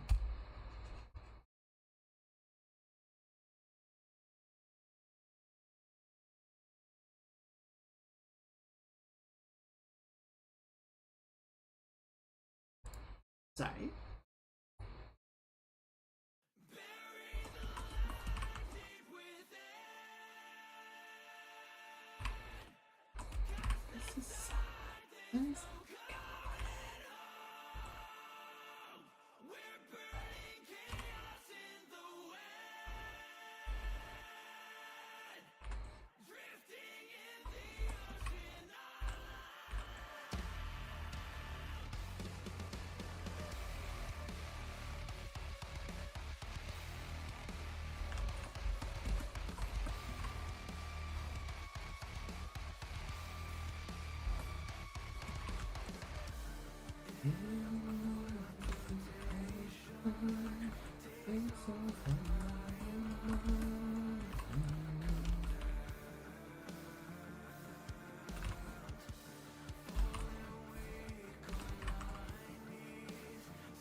I'm gonna tone this down just a little bit. I feel like it's a bit too bright. The teeth are a bit distracting at the moment.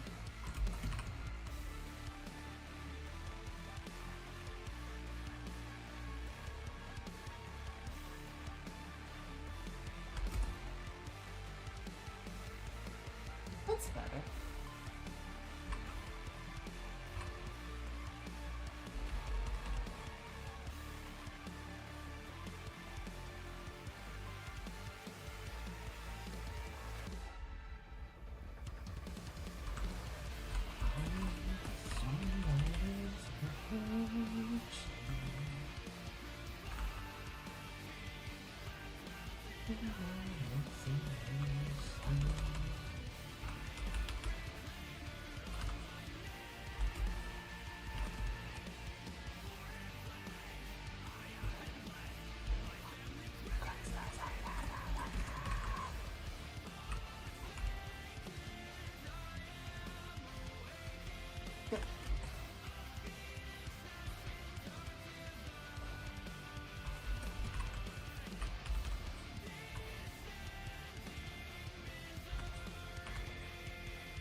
Let's see. Who needs next?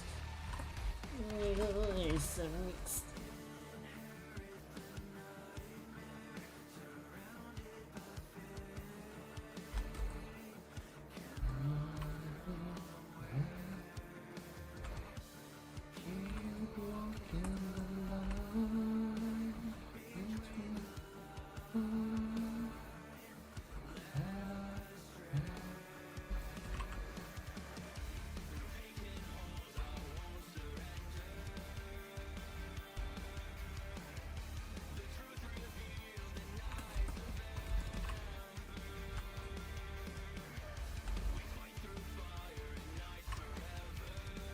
Put this out right through here.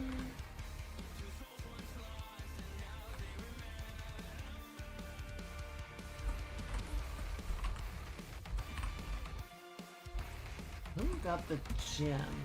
I think what I'm gonna do for the gem, we're gonna grab a little bit of this. We're gonna lighten up the line work here. This really doesn't make sense to have the gem be really dark, even on its line work.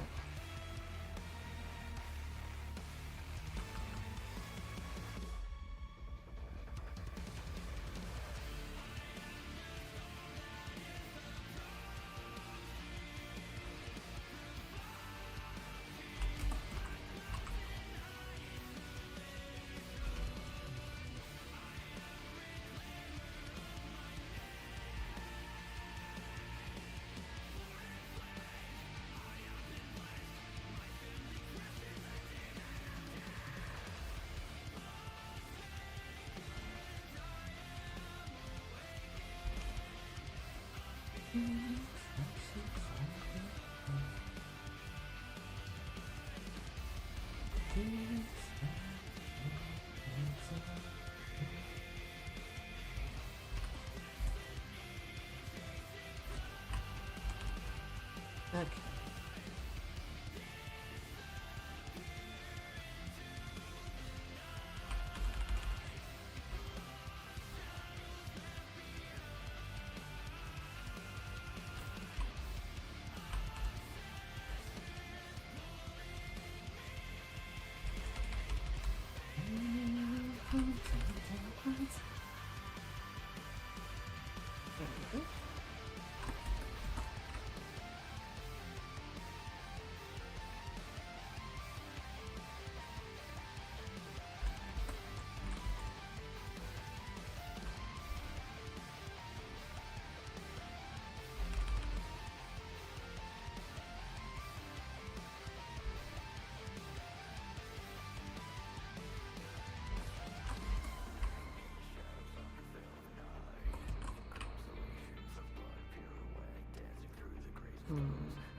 What do we want to do?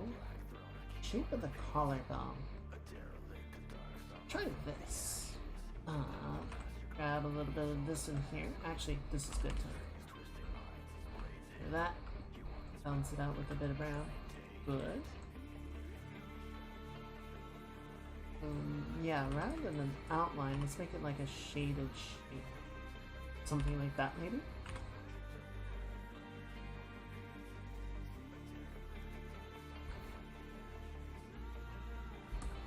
It's not bad. Kinda nice. Yeah, maybe something in there.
I wasn't quite as clean with this as I could have been.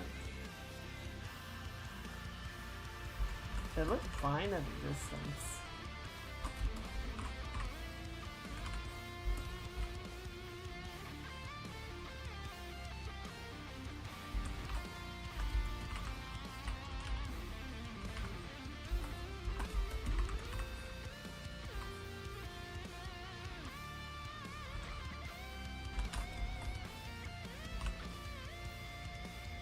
I think it's coming along though.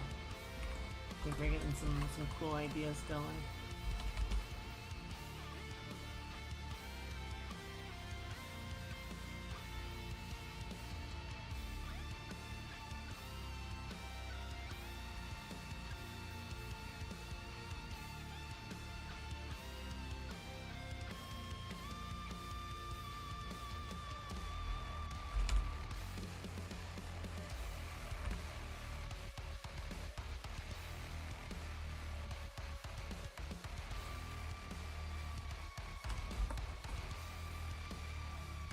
We got a little bit of this just to add a bit of that sheen to the eyeliner.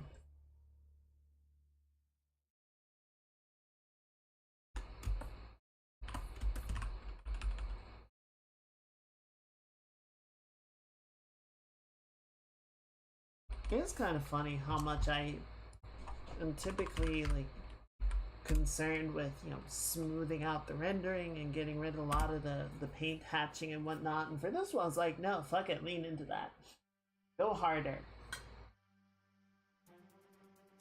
And 1 second, pouring more tea.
This, I think we'll start this.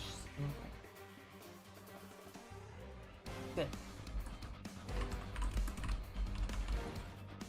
Fill this shape in.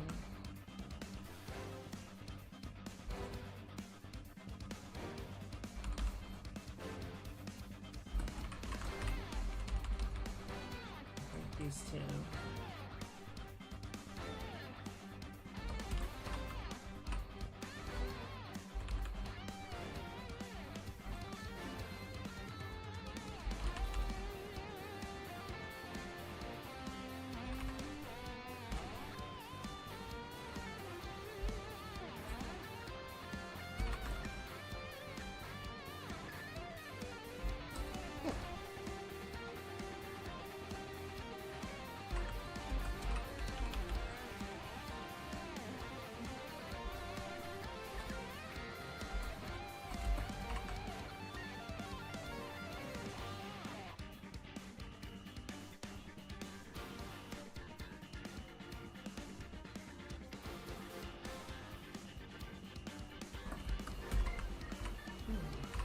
That's a cool little trick. That's a fun move. I might keep that. I might pocket that idea for later. This little like distortion curve where the like fluid of the eye sort of warps it as it meets the bottom lid.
shape out a bit.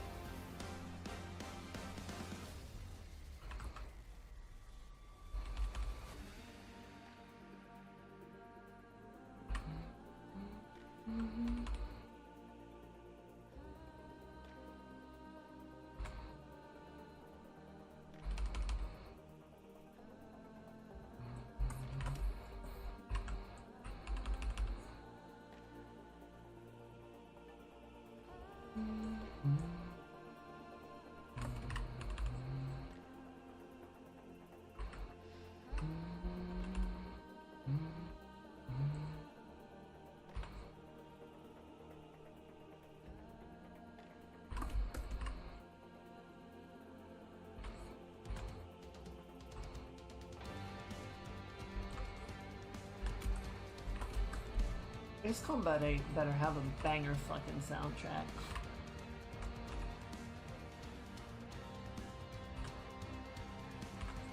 That's all I'm gonna say.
I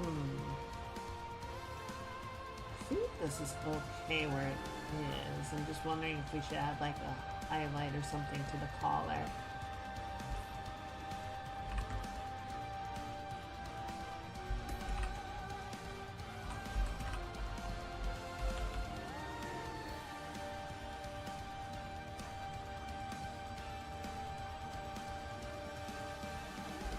Something like this.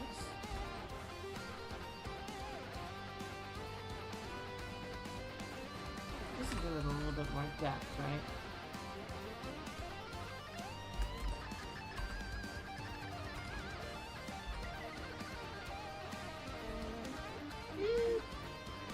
I feel like it's distracting now. Maybe it's something like purple.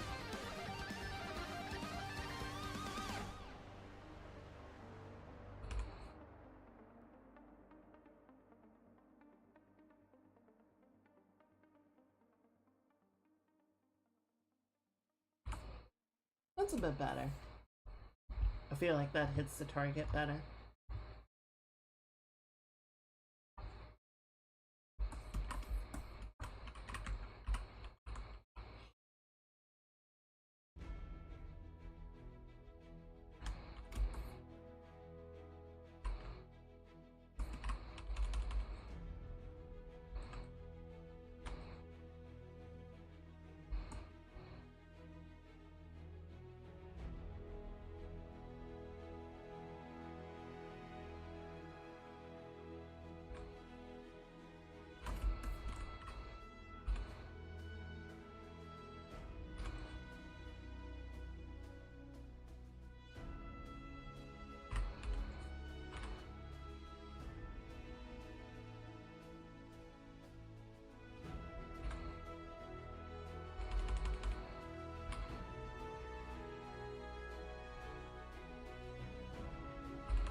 and then kind of finishing up the collarbone idea from the other side.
Okay.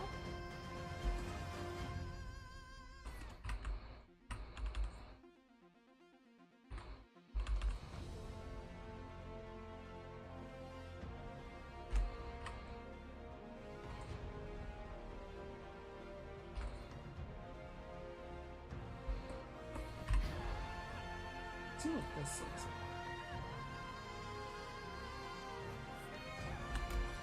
It's gonna be neat.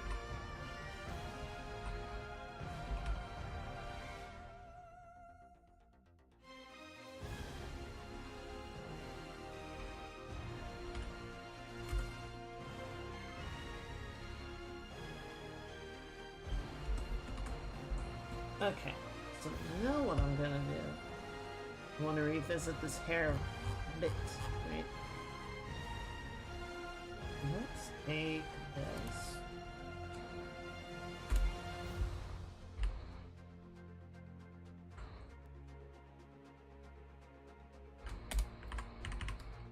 We're just gonna sort of nudge it up and out a little bit, like that.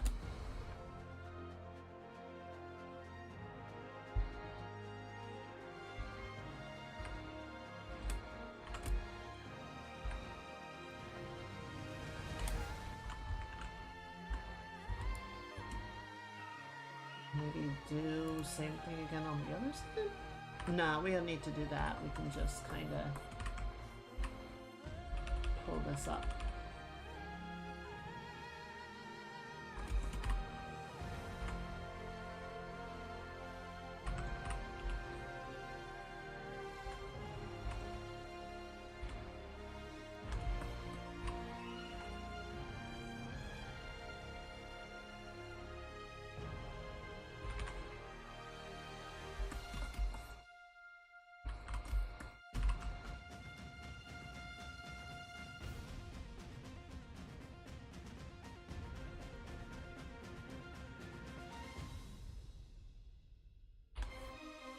Let's see, when we get into these areas where we sort of have the highlight hitting,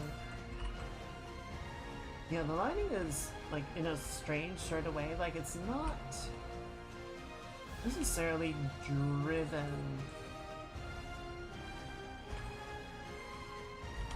quite like one-to-one with the light properties, I guess. Kind of a weird way to put it, but like it's very sort of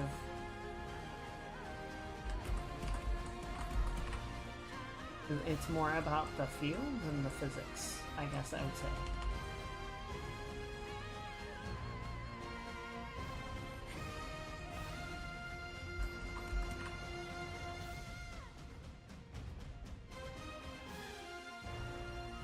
Which I suppose is true for a lot of art.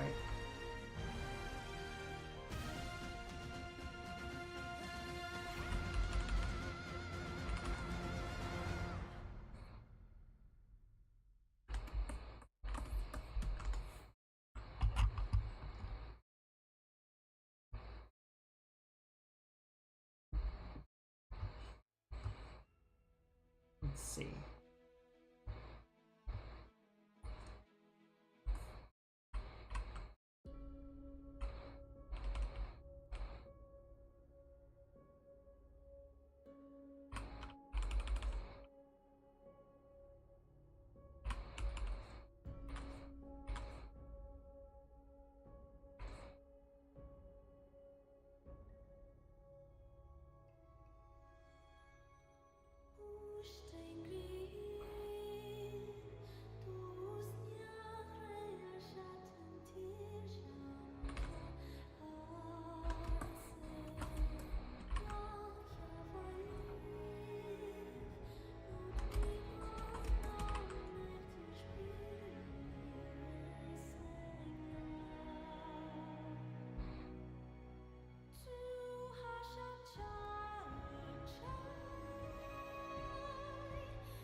Okay.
You know, I was sitting in Valk's stream the other night. He was playing some Helldivers with, was it Sweet Frequency? Nice person. Both very lovely. They got around to talking about Star Wars, which of course made my ears perk right the fuck up. And Valk said a thing that I totally understand, but I kind of disagree with. That she really likes Rogue One, which I totally agree with. I think it's a really good movie. I think it's one of the best Star Wars movies. But she said that she wished all of Star Wars sort of had that same sort of feel as Rogue One does, which I totally get. but I don't want all of Star Wars to be like Rogue One.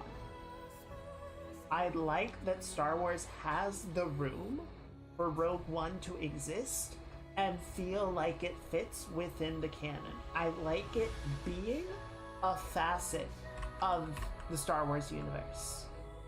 But I like there also being the mysticism and the high adventure and the witty banter and the room for the more lighthearted elements as well. You know, I think if A New Hope had tried to have the level of grit and seriousness that Rogue One does, it wouldn't have taken off as a franchise. I don't think it would have hit the right way and resonated the right way, but I think that sort of feeling of being a hopeful adventure is what made it land the way that it did. And then, you know, with people sort of experimenting with it in the future and extrapolating and, you know, considering different aspects of it, you know, we get to a place like Rogue One, and I'm glad that exists. But I'm glad that both of them exist, right?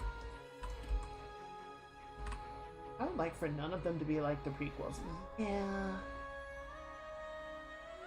Yeah, and it doesn't make up for it, but I was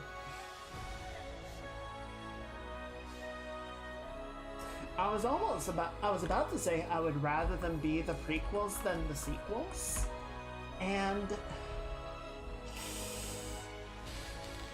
that's really hard. That's really hard to say if that's true. I feel like if the sequels had been more focused on a coherent story, they could have been better than the prequels. I feel like the execution of the sequels was not necessarily the problem. It was the fact that they did nothing with the execution. It just kind of meandered around for 3 movies, and then they had to have a big final showdown that was just kind of like there.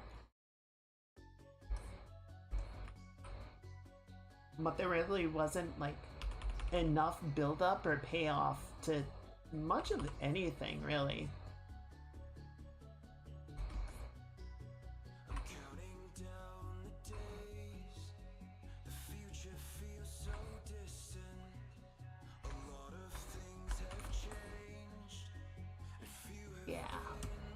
Yeah, that's a way to put it.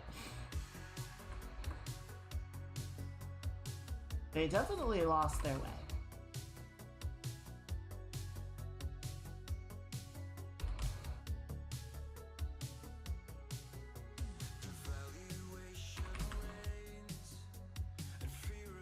And yeah, it's hard to look at anything in particular with those movies and be like, oh, well, that part worked. Like, there were...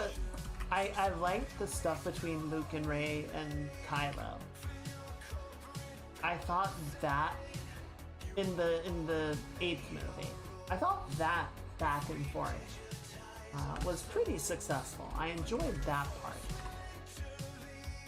But then yeah, everything else just kind of did not line up, which is disappointing. But what you gonna do?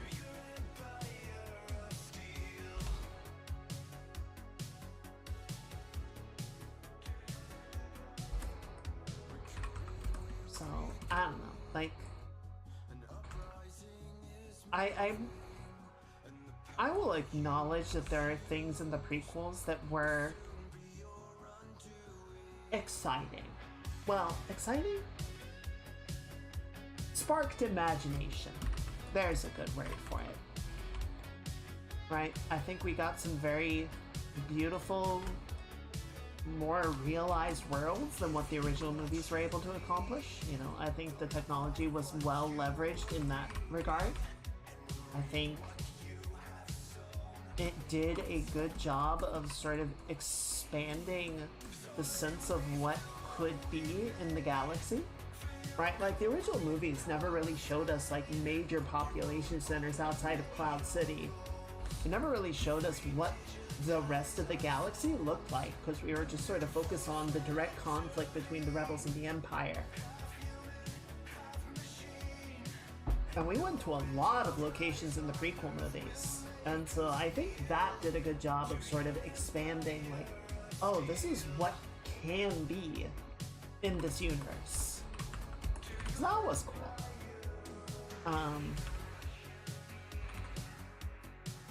I do think there was a lot of legwork that was done after the movies, both by books and by the Clone Wars TV show and by some comics and whatnot, that really sort of patched in a lot of the holes in the story and made the narrative more coherent.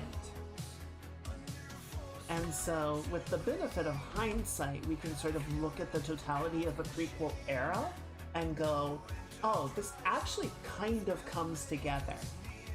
But I think it's also important to remember that it didn't initially, right? Like, if you watch the original trilogy without any extended media, they hold up on their own. Whereas, if you watch the prequel movies without any of the extra material, they do not. And I will not. I shouldn't say never, but you're gonna have a hard time convincing me otherwise.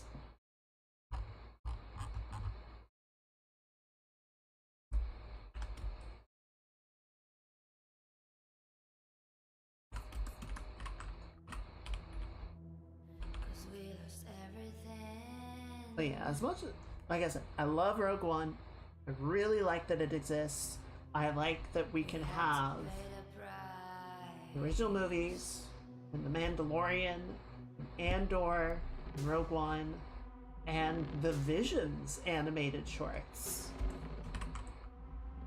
And they all kinda, like, they all feel like different facets of the same canon. They don't feel like they are in disagreement with each other. I think that's really cool. I think if everything tried to follow the same feel, the same formula, it would get kind of exhausting. Marvel.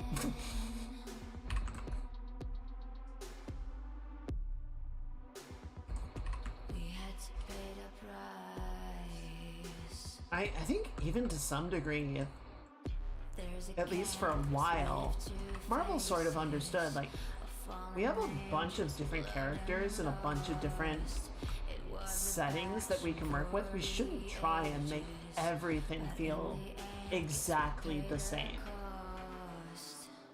Right? Like, the Captain America movie should not feel like the Thor movies.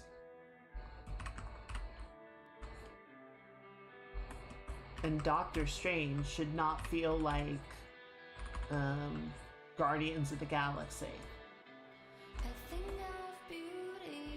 You could kind of argue that that separation of tone started to, like, break down after a while, and that might be where the MCU really started to lose its way. Also, you know, we hit Endgame and everything kind of wrapped up in a really satisfying way, and I think a lot of people were just like, alright, I'm good, I'm done. I don't really feel like I need more of this. Certainly don't feel like I need to go see every movie just to keep up with, you know, what's going on. I'll watch the ones that I care about.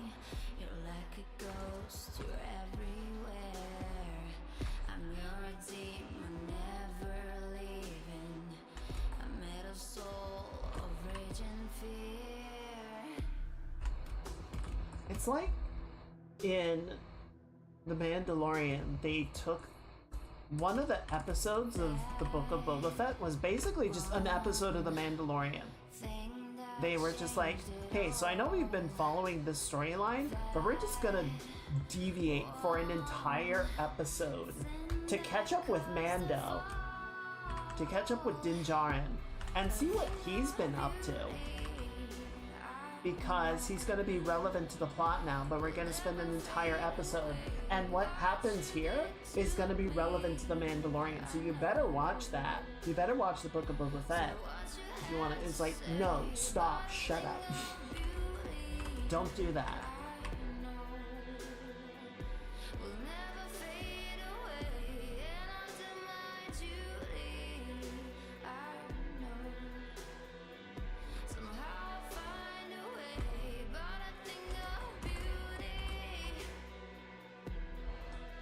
I was looking at this for a second and going like, what the fuck is happening? It's like, oh right, this is where I cut the section out.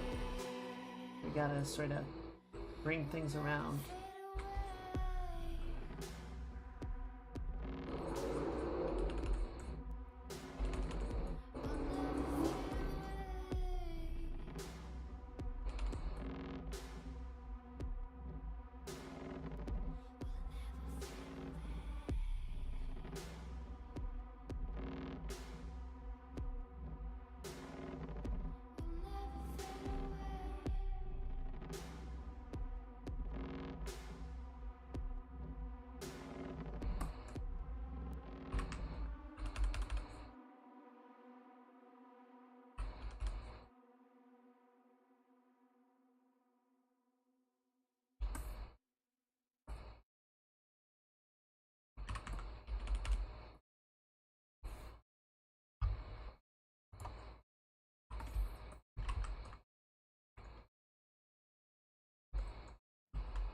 Let's see.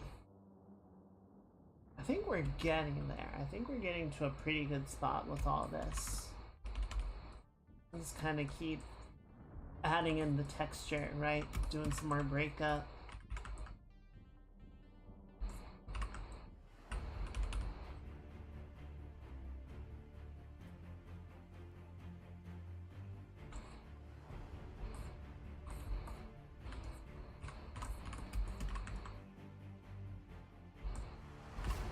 I think we are, in a few of these instances at least, allowed to sort of just let stuff fade into each other.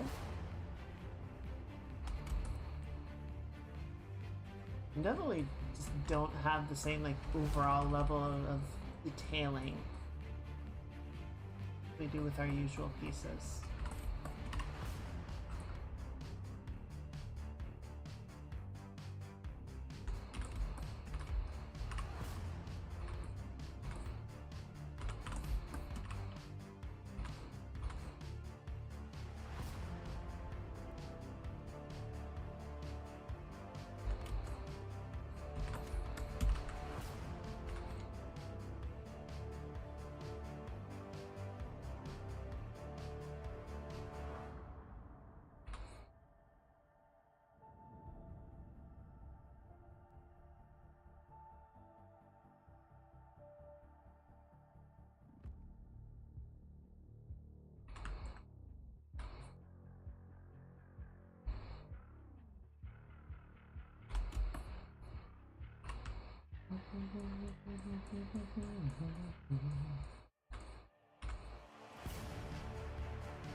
Turn the background back on.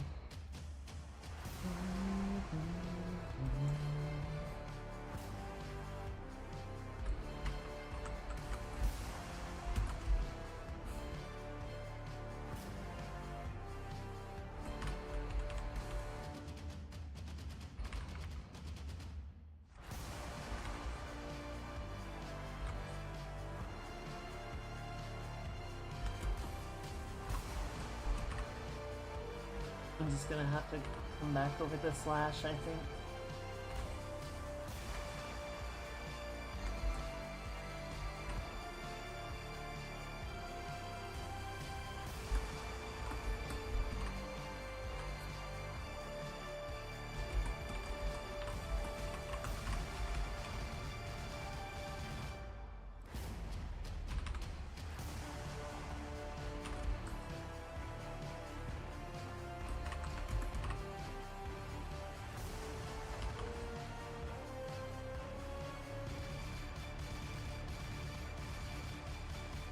I realize I haven't checked the time in like 2 hours.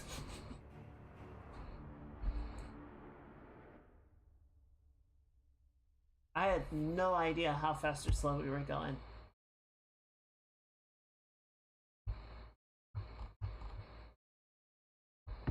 I was just kinda going.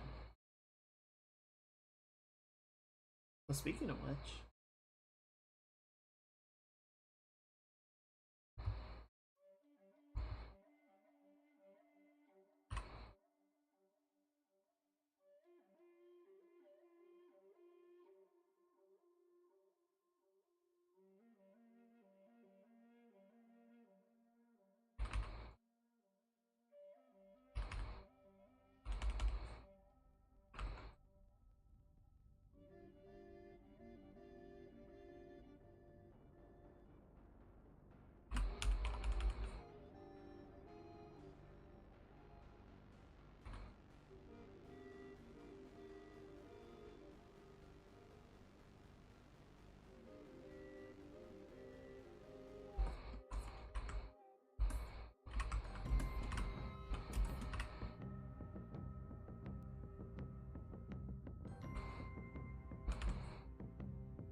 Isn't the Mandalorian movie supposed to be coming out pretty soon?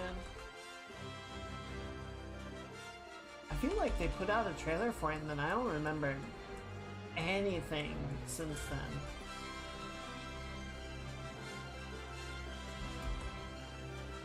I suppose it's not a terrible thing. I don't mind them being a little more,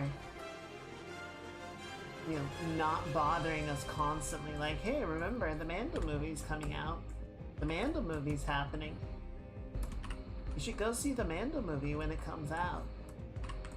Wow, wow, wow. Wow, wow, wow, wow, wow, wow, wow, wow, wow, wow, wow.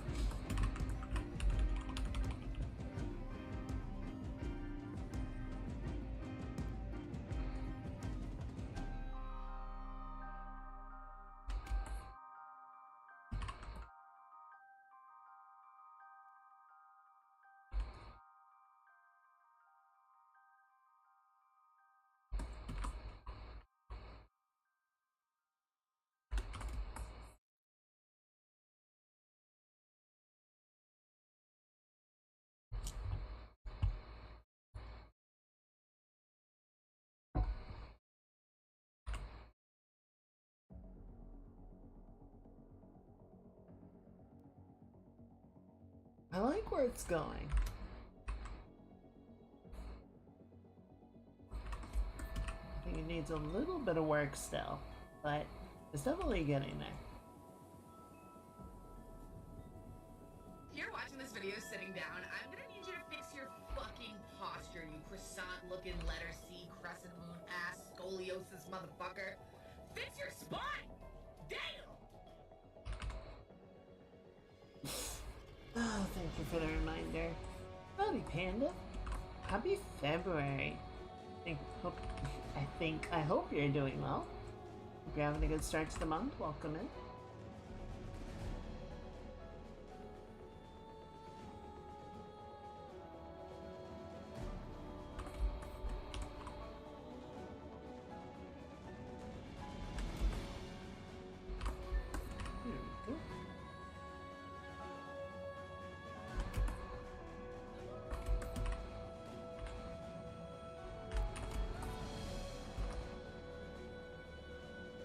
Mine's looking pretty good.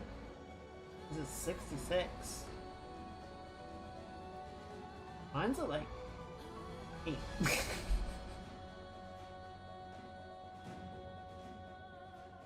If I set it too loud while I'm streaming, it gets distracting. I gotta turn it low.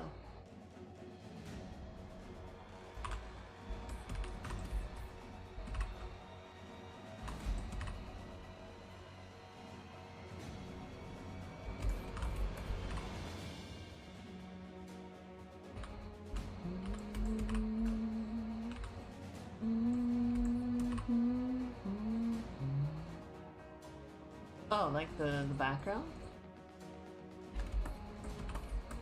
Yeah, I tend to keep the background music pretty low volume. It's more for the ambiance than for anything else.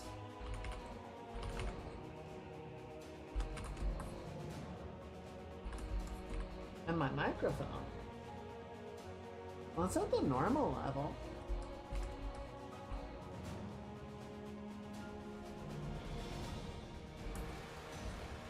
Uh-oh. Chat, is it quiet?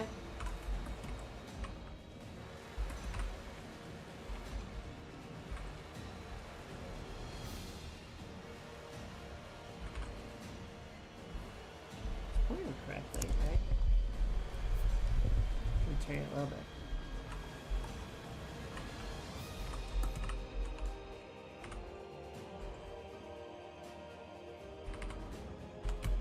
Could be Twitch. Let's just blame it on Twitch. That's the easy way to go. Tried and true.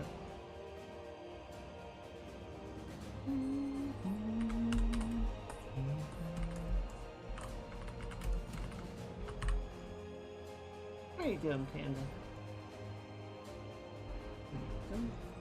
Just bring a little bit of this in. Try to block out a shape like that.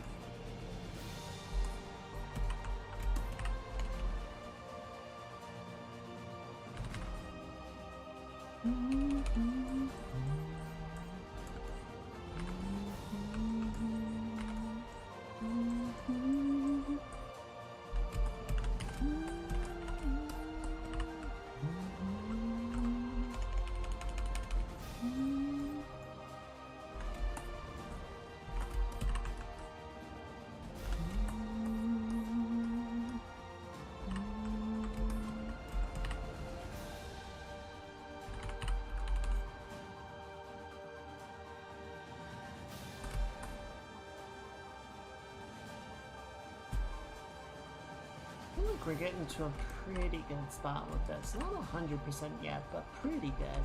I do want to fill a little bit more of this blue, like, back tone into some of the shaded areas.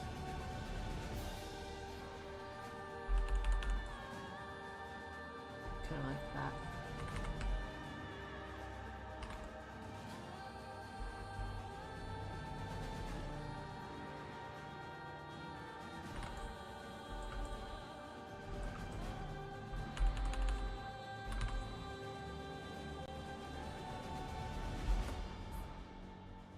Good. Yeah. By comparison, we're losing a little bit of the brightest, most interesting elements. Not brightest, but like this front bang is feeling a little flat and uninteresting in comparison to the rest now. Let's pump that up a bit.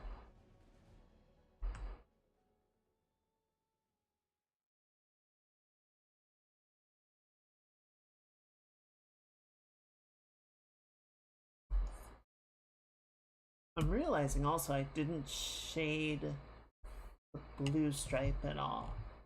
So that's something we should figure out how we want to fix.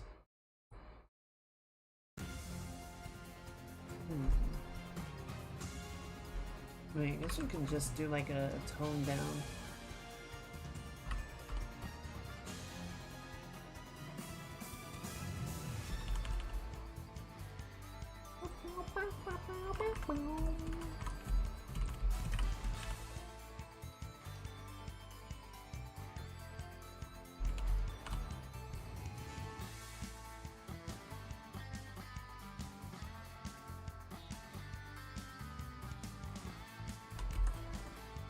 Yeah.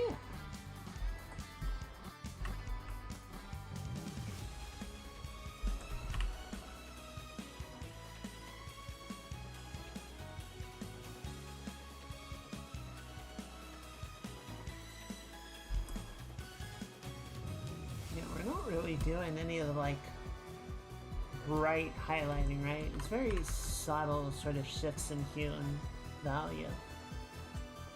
It's more shifts in hue than shifts in value. And I did kind of goof a little bit, I suppose, by making the backlighting color also blue.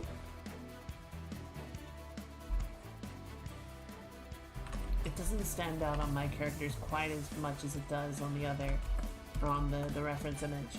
Out of curiosity,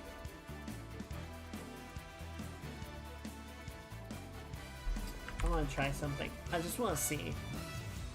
So I think the sort of the outline color in this instance, right, would be probably orange.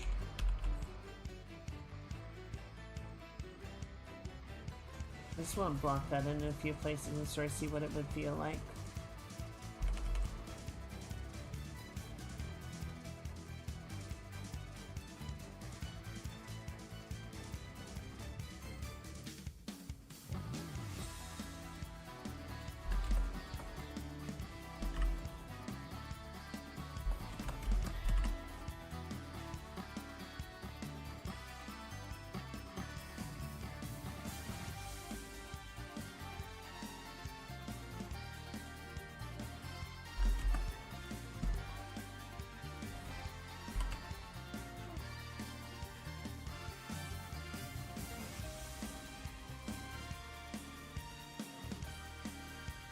And then if we take it to red.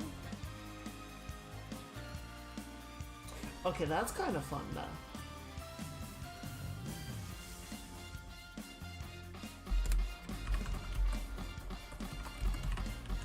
Let's carry this idea over for the minute and see if that holds merit.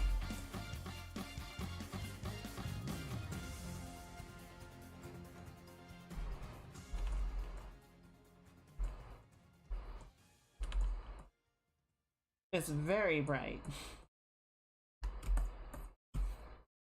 We might desaturate it a little bit, but let's go ahead and block it in, and then we'll kind of see if it holds steady.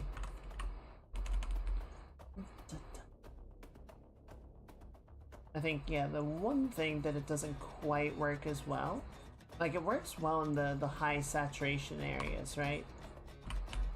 But we're sort of trying to keep it a little bit softer and more like blended in for, you know, more sort of mid-level.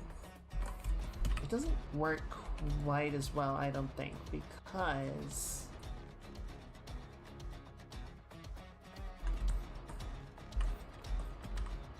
it's a little bit harder to distinguish from purple, namely the purple hair. Okay, and then if we just kind of bring it around like this.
$50% definitely does work. Let's see if we go to saturation a bit. It's less garish, I would say.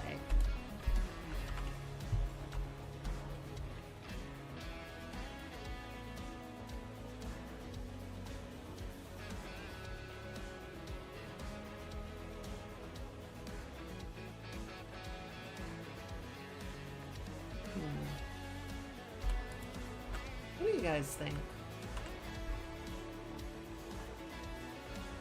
I mean, definitely not purple. Purple's right out. Green's not rocking it. I don't think orange is working either. Yeah, red's not really the feel either.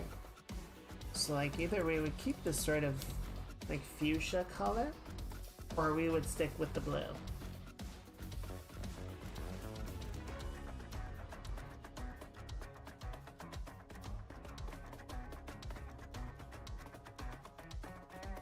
Just sort of checking really quickly. What does like a more enriched cyan look like?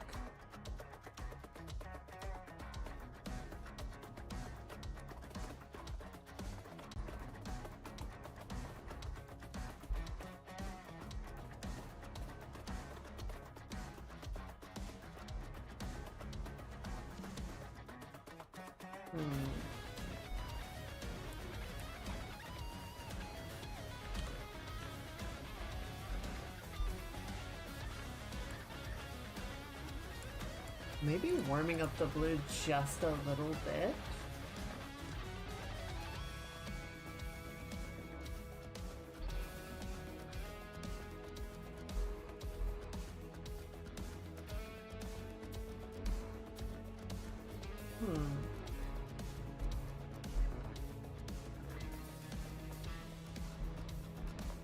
It kind of works.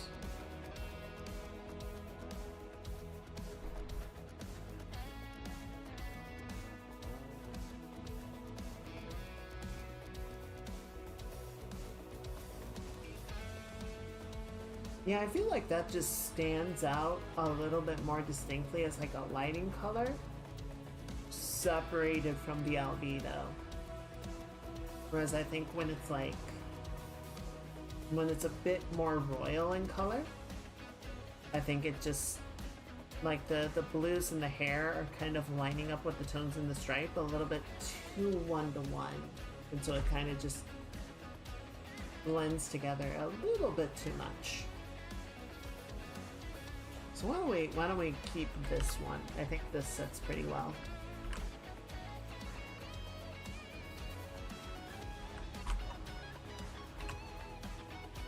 Lock it in. Actually, wait, don't lock it in just yet.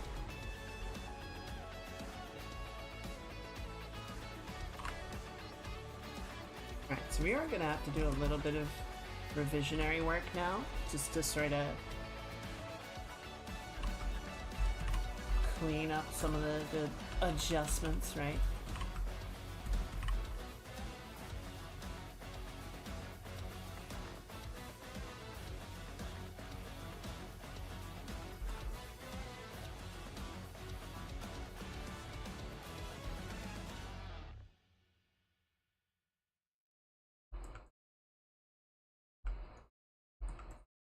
But I think this sits pretty nicely.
Yeah, I didn't really like this song when I first heard it.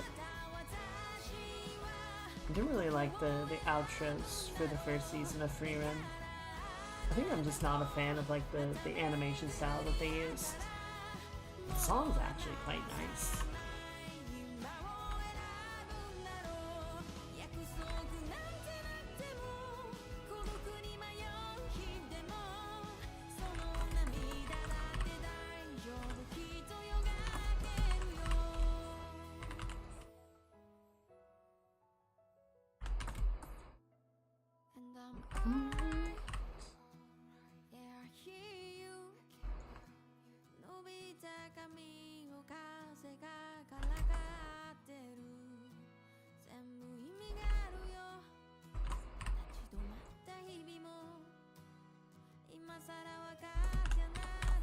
So you've got a couple spots where the color bled over because I was careless.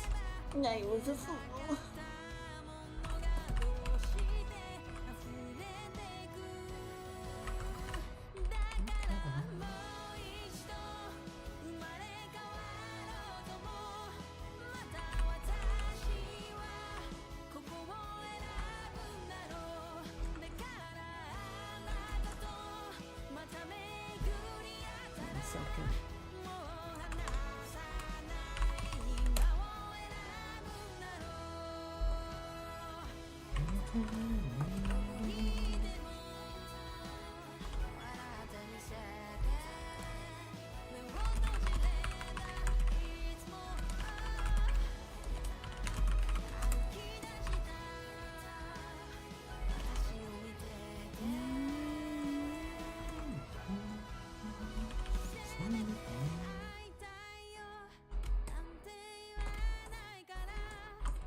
Fill this in a little bit better.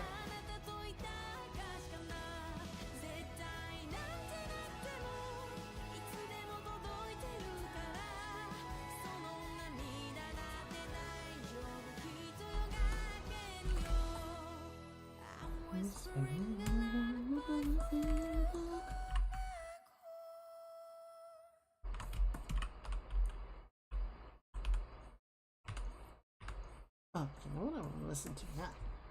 That gave me an idea.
There's a little like extra saturated section through the highlight zone.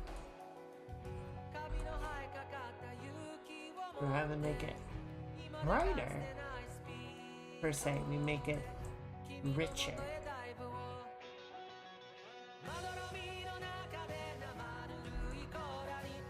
It's kind of a fun move.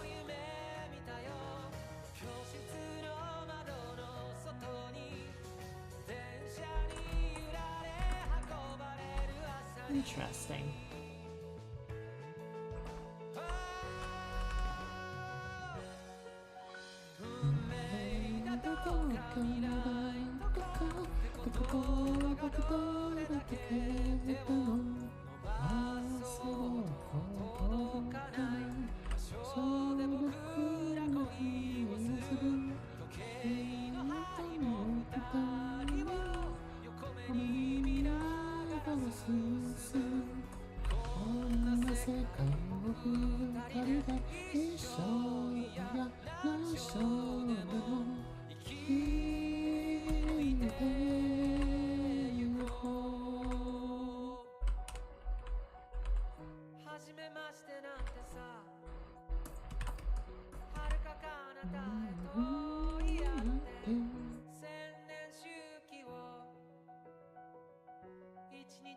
辞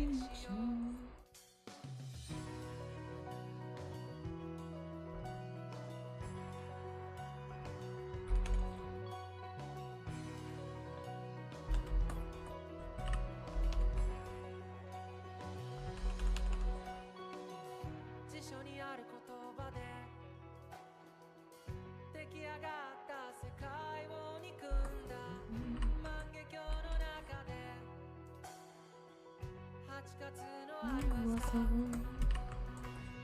君は僕の前ではにかんでは済ましてみせたこの世界の教科書の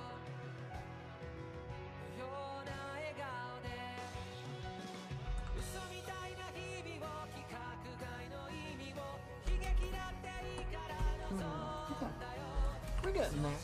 We just need to sort of finish the revisions.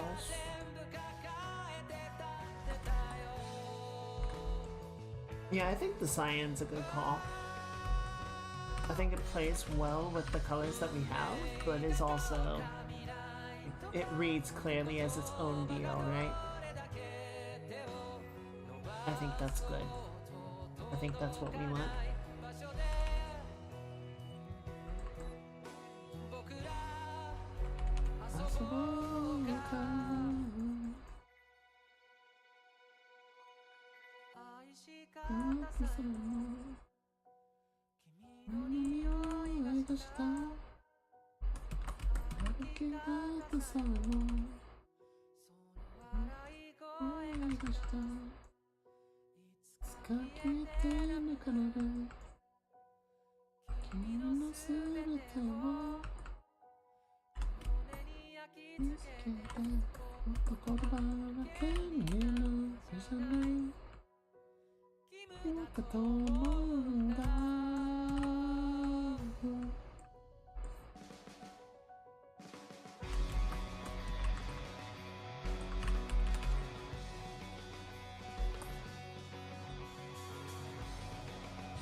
I feel like it's getting to the point where if we really wanted to call it done tonight, we could.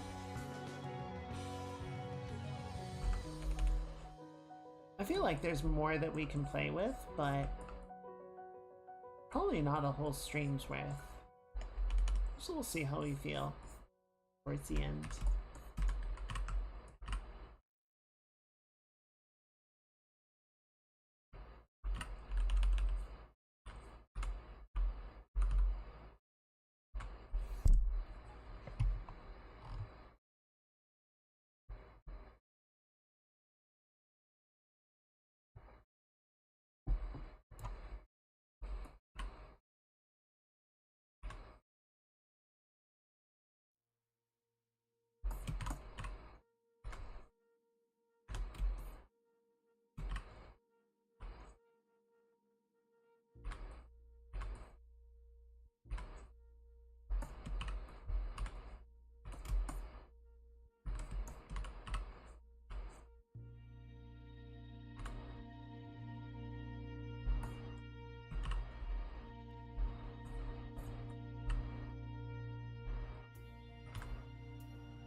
Let's bring this over a little bit more. Let's bring this shape out.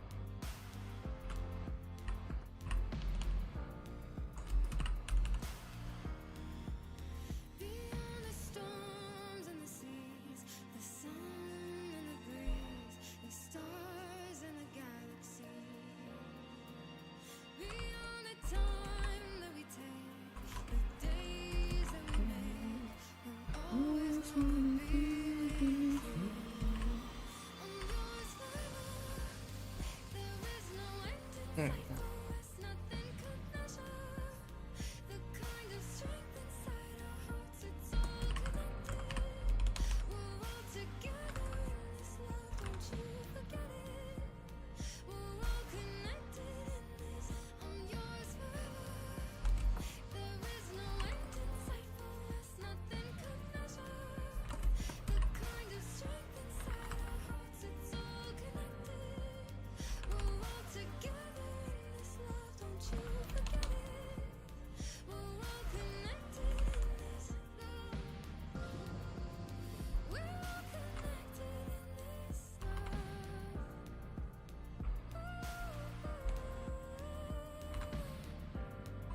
There we go. Like that.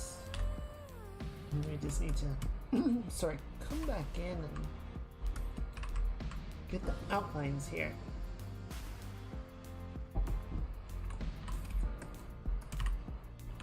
We're losing that nice sort of chiseled edge.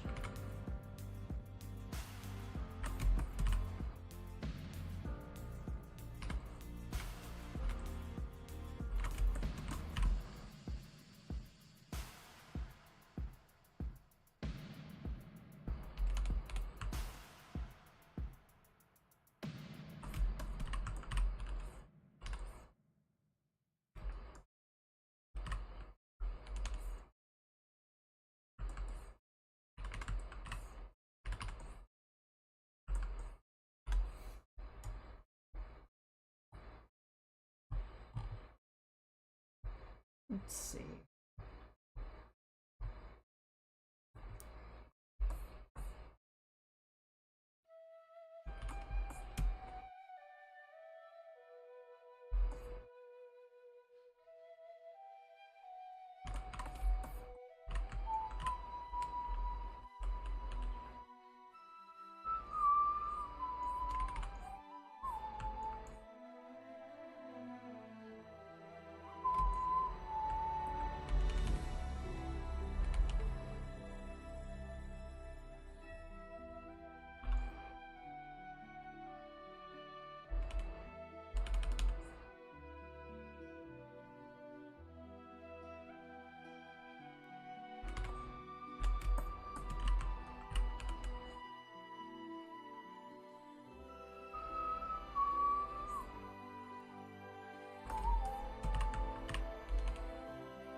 I feel like I'm losing plot a little bit in here.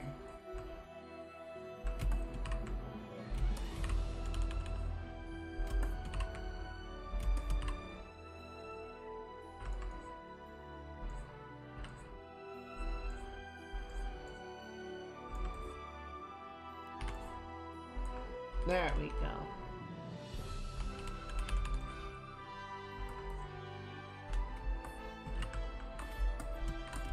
Yeah, I think our sort of lid detailing was just getting a little bit high. That's because it do be.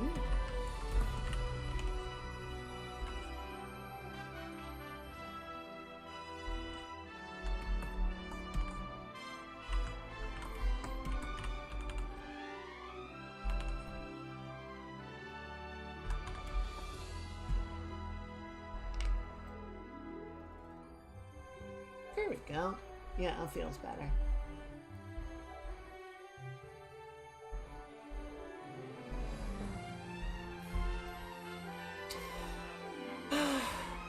I forgot something.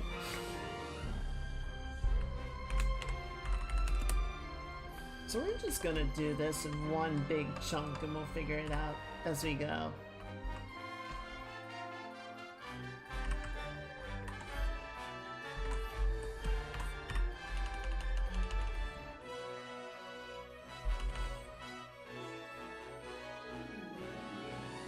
Oh, excuse me. That wasn't great.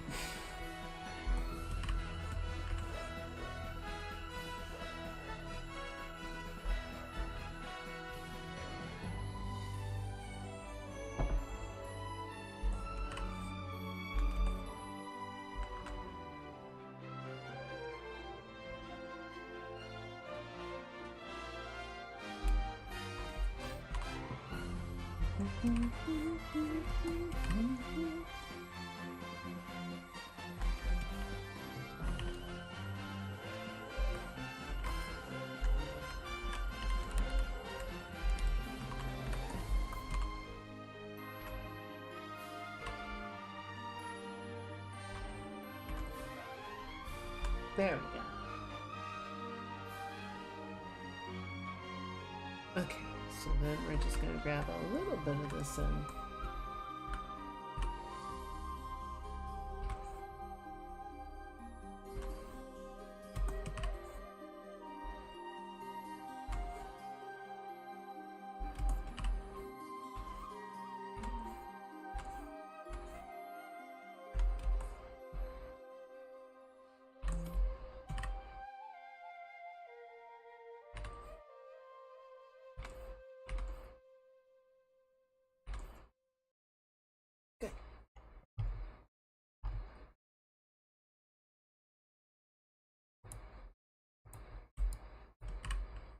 And then grab a little bit of this, just to put right through there.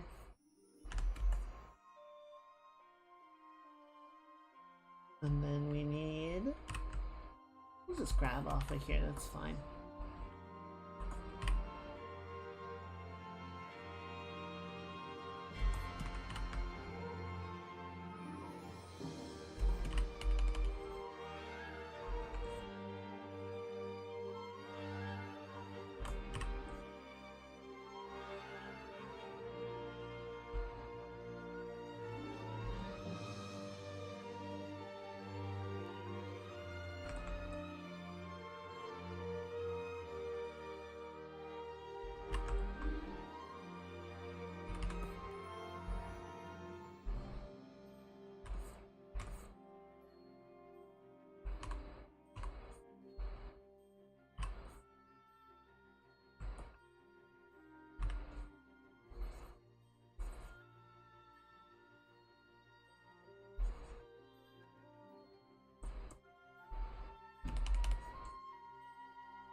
Somehow always forget my own freaking halo. It's a curse. The halo and the eyeliner. I don't know why those two, but it's always those two.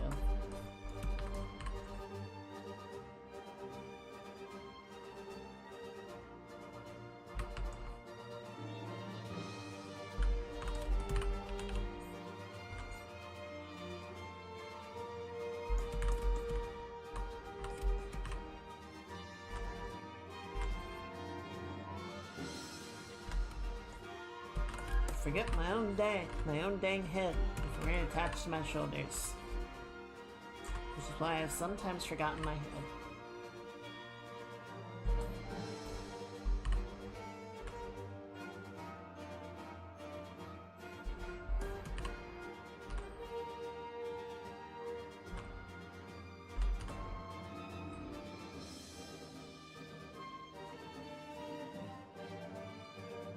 Okay.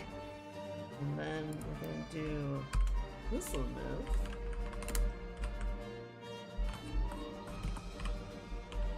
Admittedly, this is gonna be all me, so I'm just kind of figuring it out as we go. There's no precedent in our reference for this kind of detail.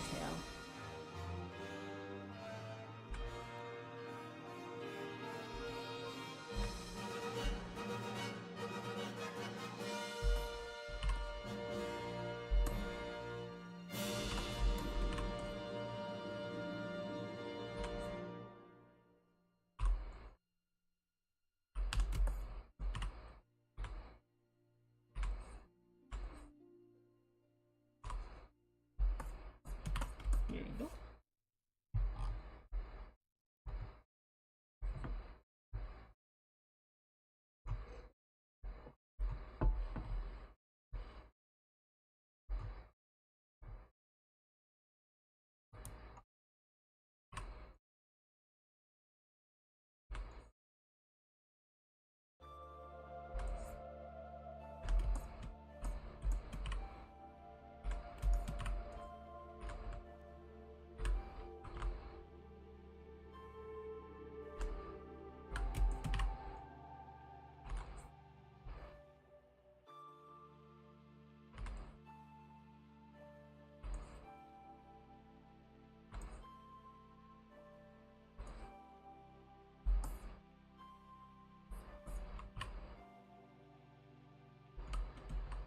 Feel the rhythm of the streets, moonlight in your dreams, bloody fists that feel no pain. When there's so much looking, hunting season, if you will, tell me what you're believing. I can't hardly see the moon.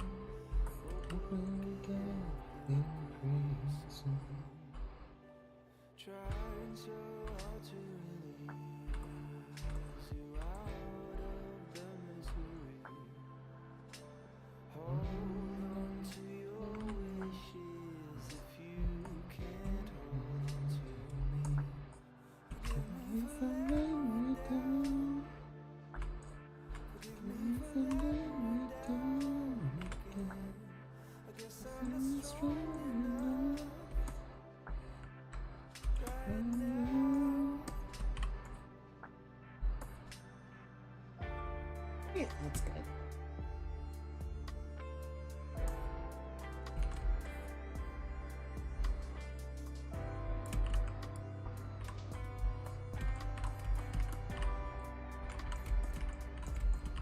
They will finally feel the flames, flames that run down through my veins.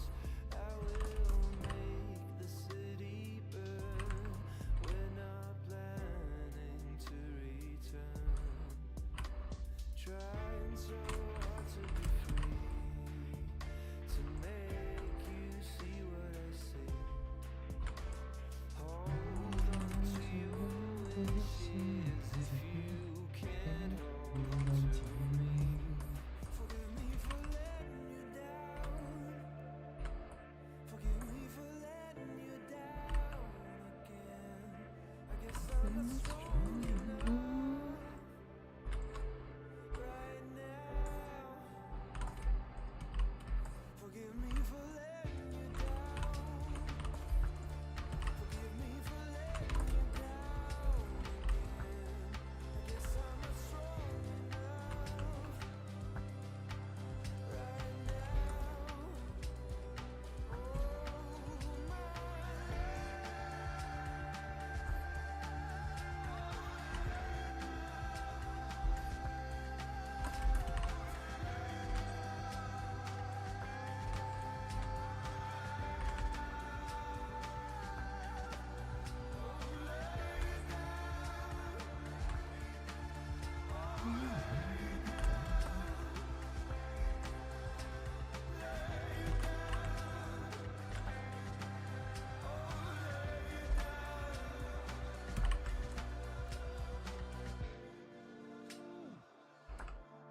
Okay.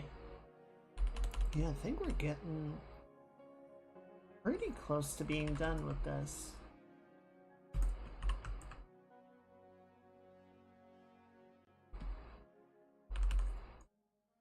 Mostly just started trying to work a bit more of the texture in. But I think we got all the details that we want.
Walk back some of the sharpness, some of the jaggedness to the edge. Let's make the blocks a little bit more defined.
Okay.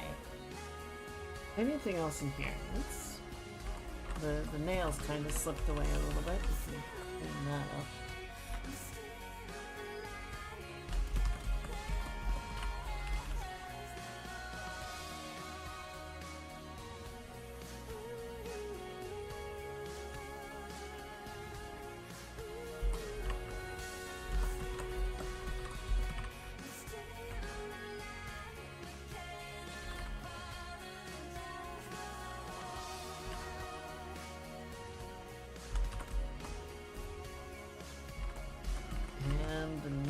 Is looking a little funky in here.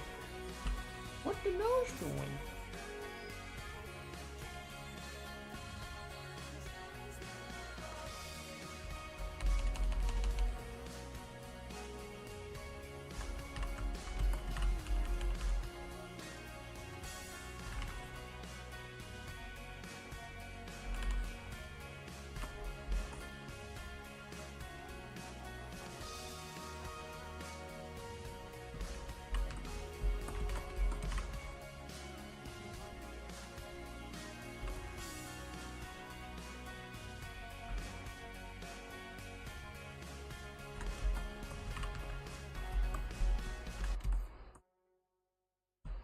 And I did it backwards again. Because I'm stupid. Why is?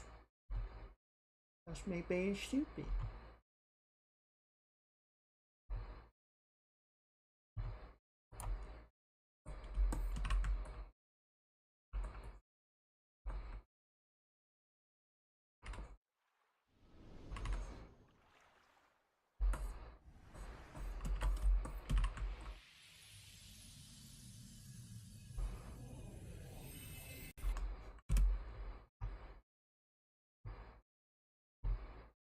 Let's see.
Good.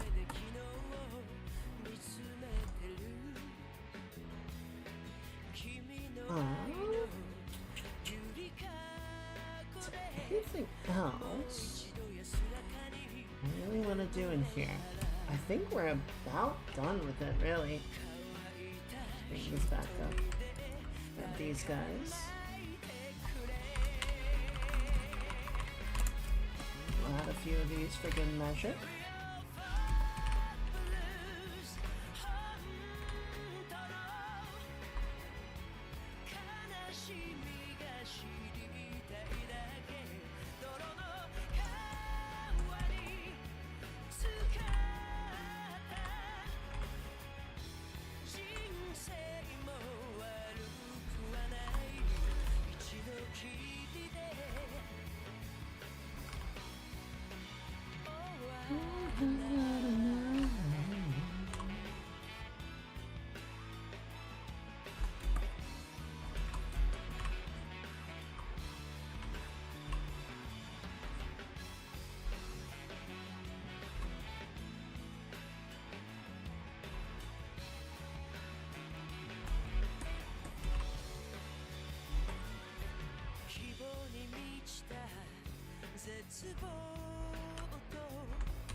Oh, I didn't put lines on the hand. Let's do that really quickly.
Yeah, good. I like that. That's a good feel.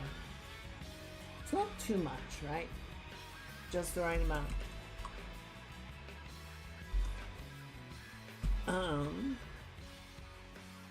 I swear there was something that as I was doing that I saw. Oh, I know what it was.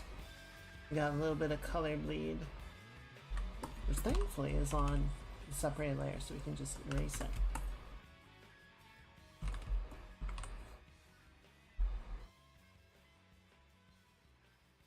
Okay. Yeah, I like where this is at. I'm really digging the feel of it.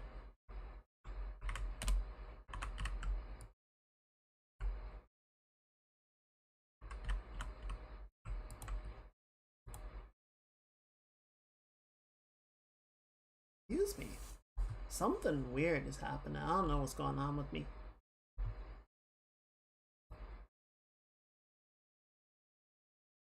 Maybe I am too full of soup.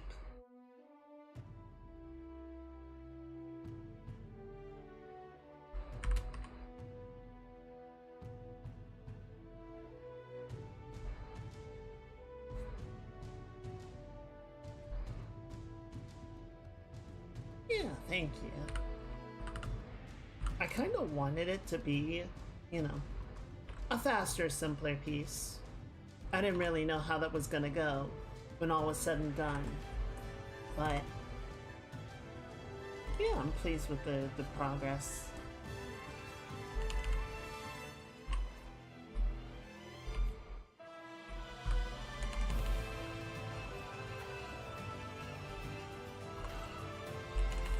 And just add a little texture to the background.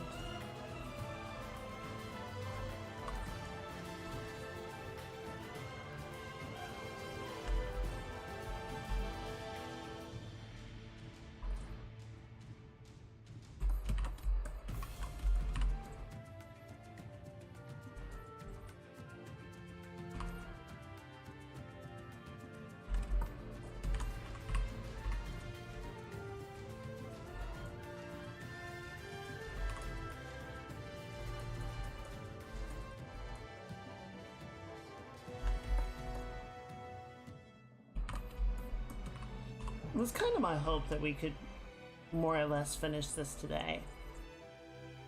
You know, I wanted this to sort of be like a fairly simple one. And when we were doing the block out, I was like, oh shit, this might take longer than I thought. And it's part of why I switched back over to doing a paint over approach. Like, my initial plan was to sort of do everything through blocking, and I don't know, I just kind of found it wasn't working for me.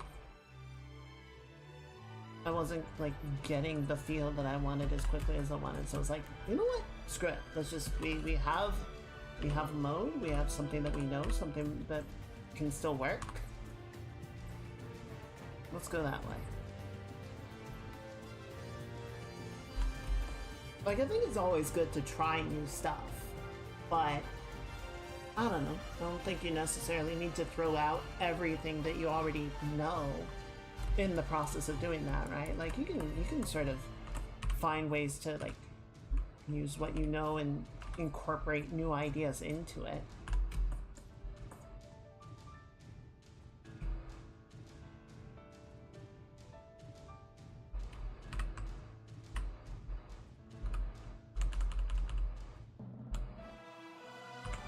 Just gonna do a little bit more detailing in the hair before we wrap things up.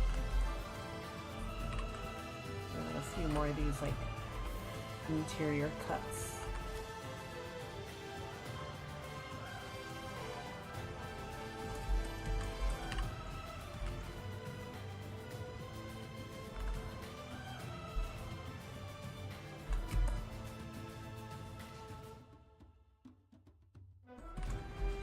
Yeah, I think the gym looks fine.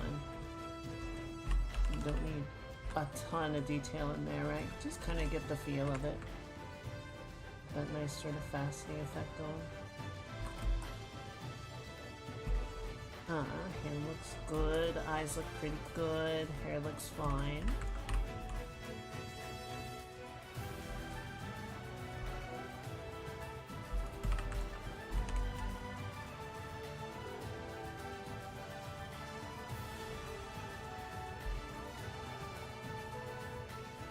I'm happy with how the outlining came out. I think that was part of what really attracted me to the piece, to Momo's piece. I think we did a pretty good job of sort of capturing that look and feel.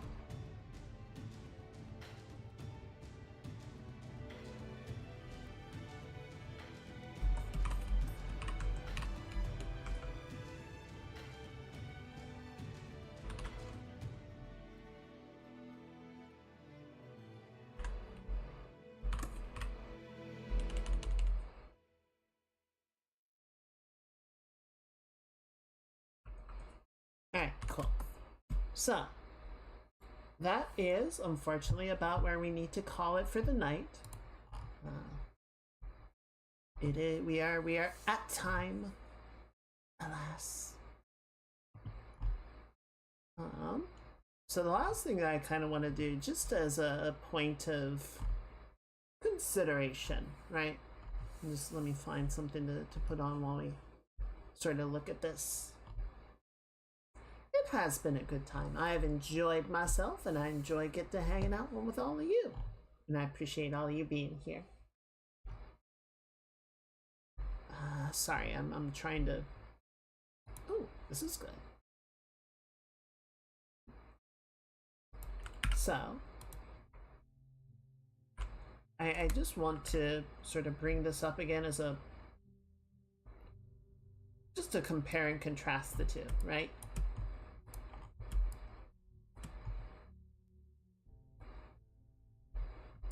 So, like, it's definitely not exactly the same, right? There's some differences. I wouldn't say we, like, one-to-one captured the look and feel of Momo's piece. But I think that's okay, right? I don't think we're necessarily, like, trying to do a carbon copy, right? We're not trying to trace it. But I think, you know, sort of the idea of look at elements of defining the art piece that we're referencing, incorporating that into our own thing. I think we did an okay job. You know, sort of getting that, like, strong tonal lighting, the punchy sort of chiseled line work, the sort of patches of tonal shift rather than, like, high, you know, fine rendering. Sort of letting things be loose-handed while sort of maintaining that blocky look. I think it went okay. I think if I really wanted to be like particular about anything, I think there are a lot of places where I maybe let the line work get a little bit too dark. So it feels a little bit more like Sharpie-ish than in Momo's. Momo's definitely has a lot more like color tone in the outlining.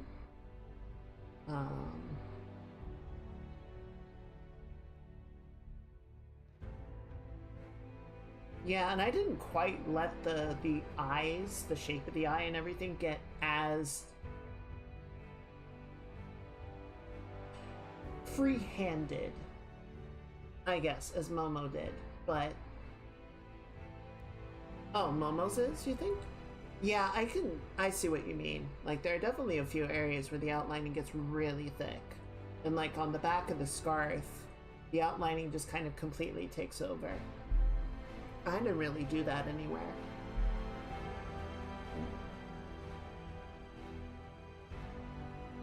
Yeah, that's okay though. It's definitely, I don't know. I think it's definitely a look or, you know, various elements that we can incorporate in future pieces. Play around with it a bit, right? We can revisit some of the ideas, or sort of a similar thing, like find other art pieces on Blue Sky that we like and sort of pull ideas from there, right? Good art is never made in a vacuum. You're always looking at other artwork, drawing inspiration from it, drawing ideas from it, and then building upon the works of great people. So thank you, Momo. Probably never gonna see this, but I appreciate it. I appreciate your work. And we'll get it online at some point. Whenever I get around to it. But yeah, let's go ahead and wrap it up for the night. We're gonna go find somebody to raid. I'm gonna go ahead and shut down the YouTube stream so everyone say goodbye to the VOD squad. And we'll find someone to head out for the rest of the evening.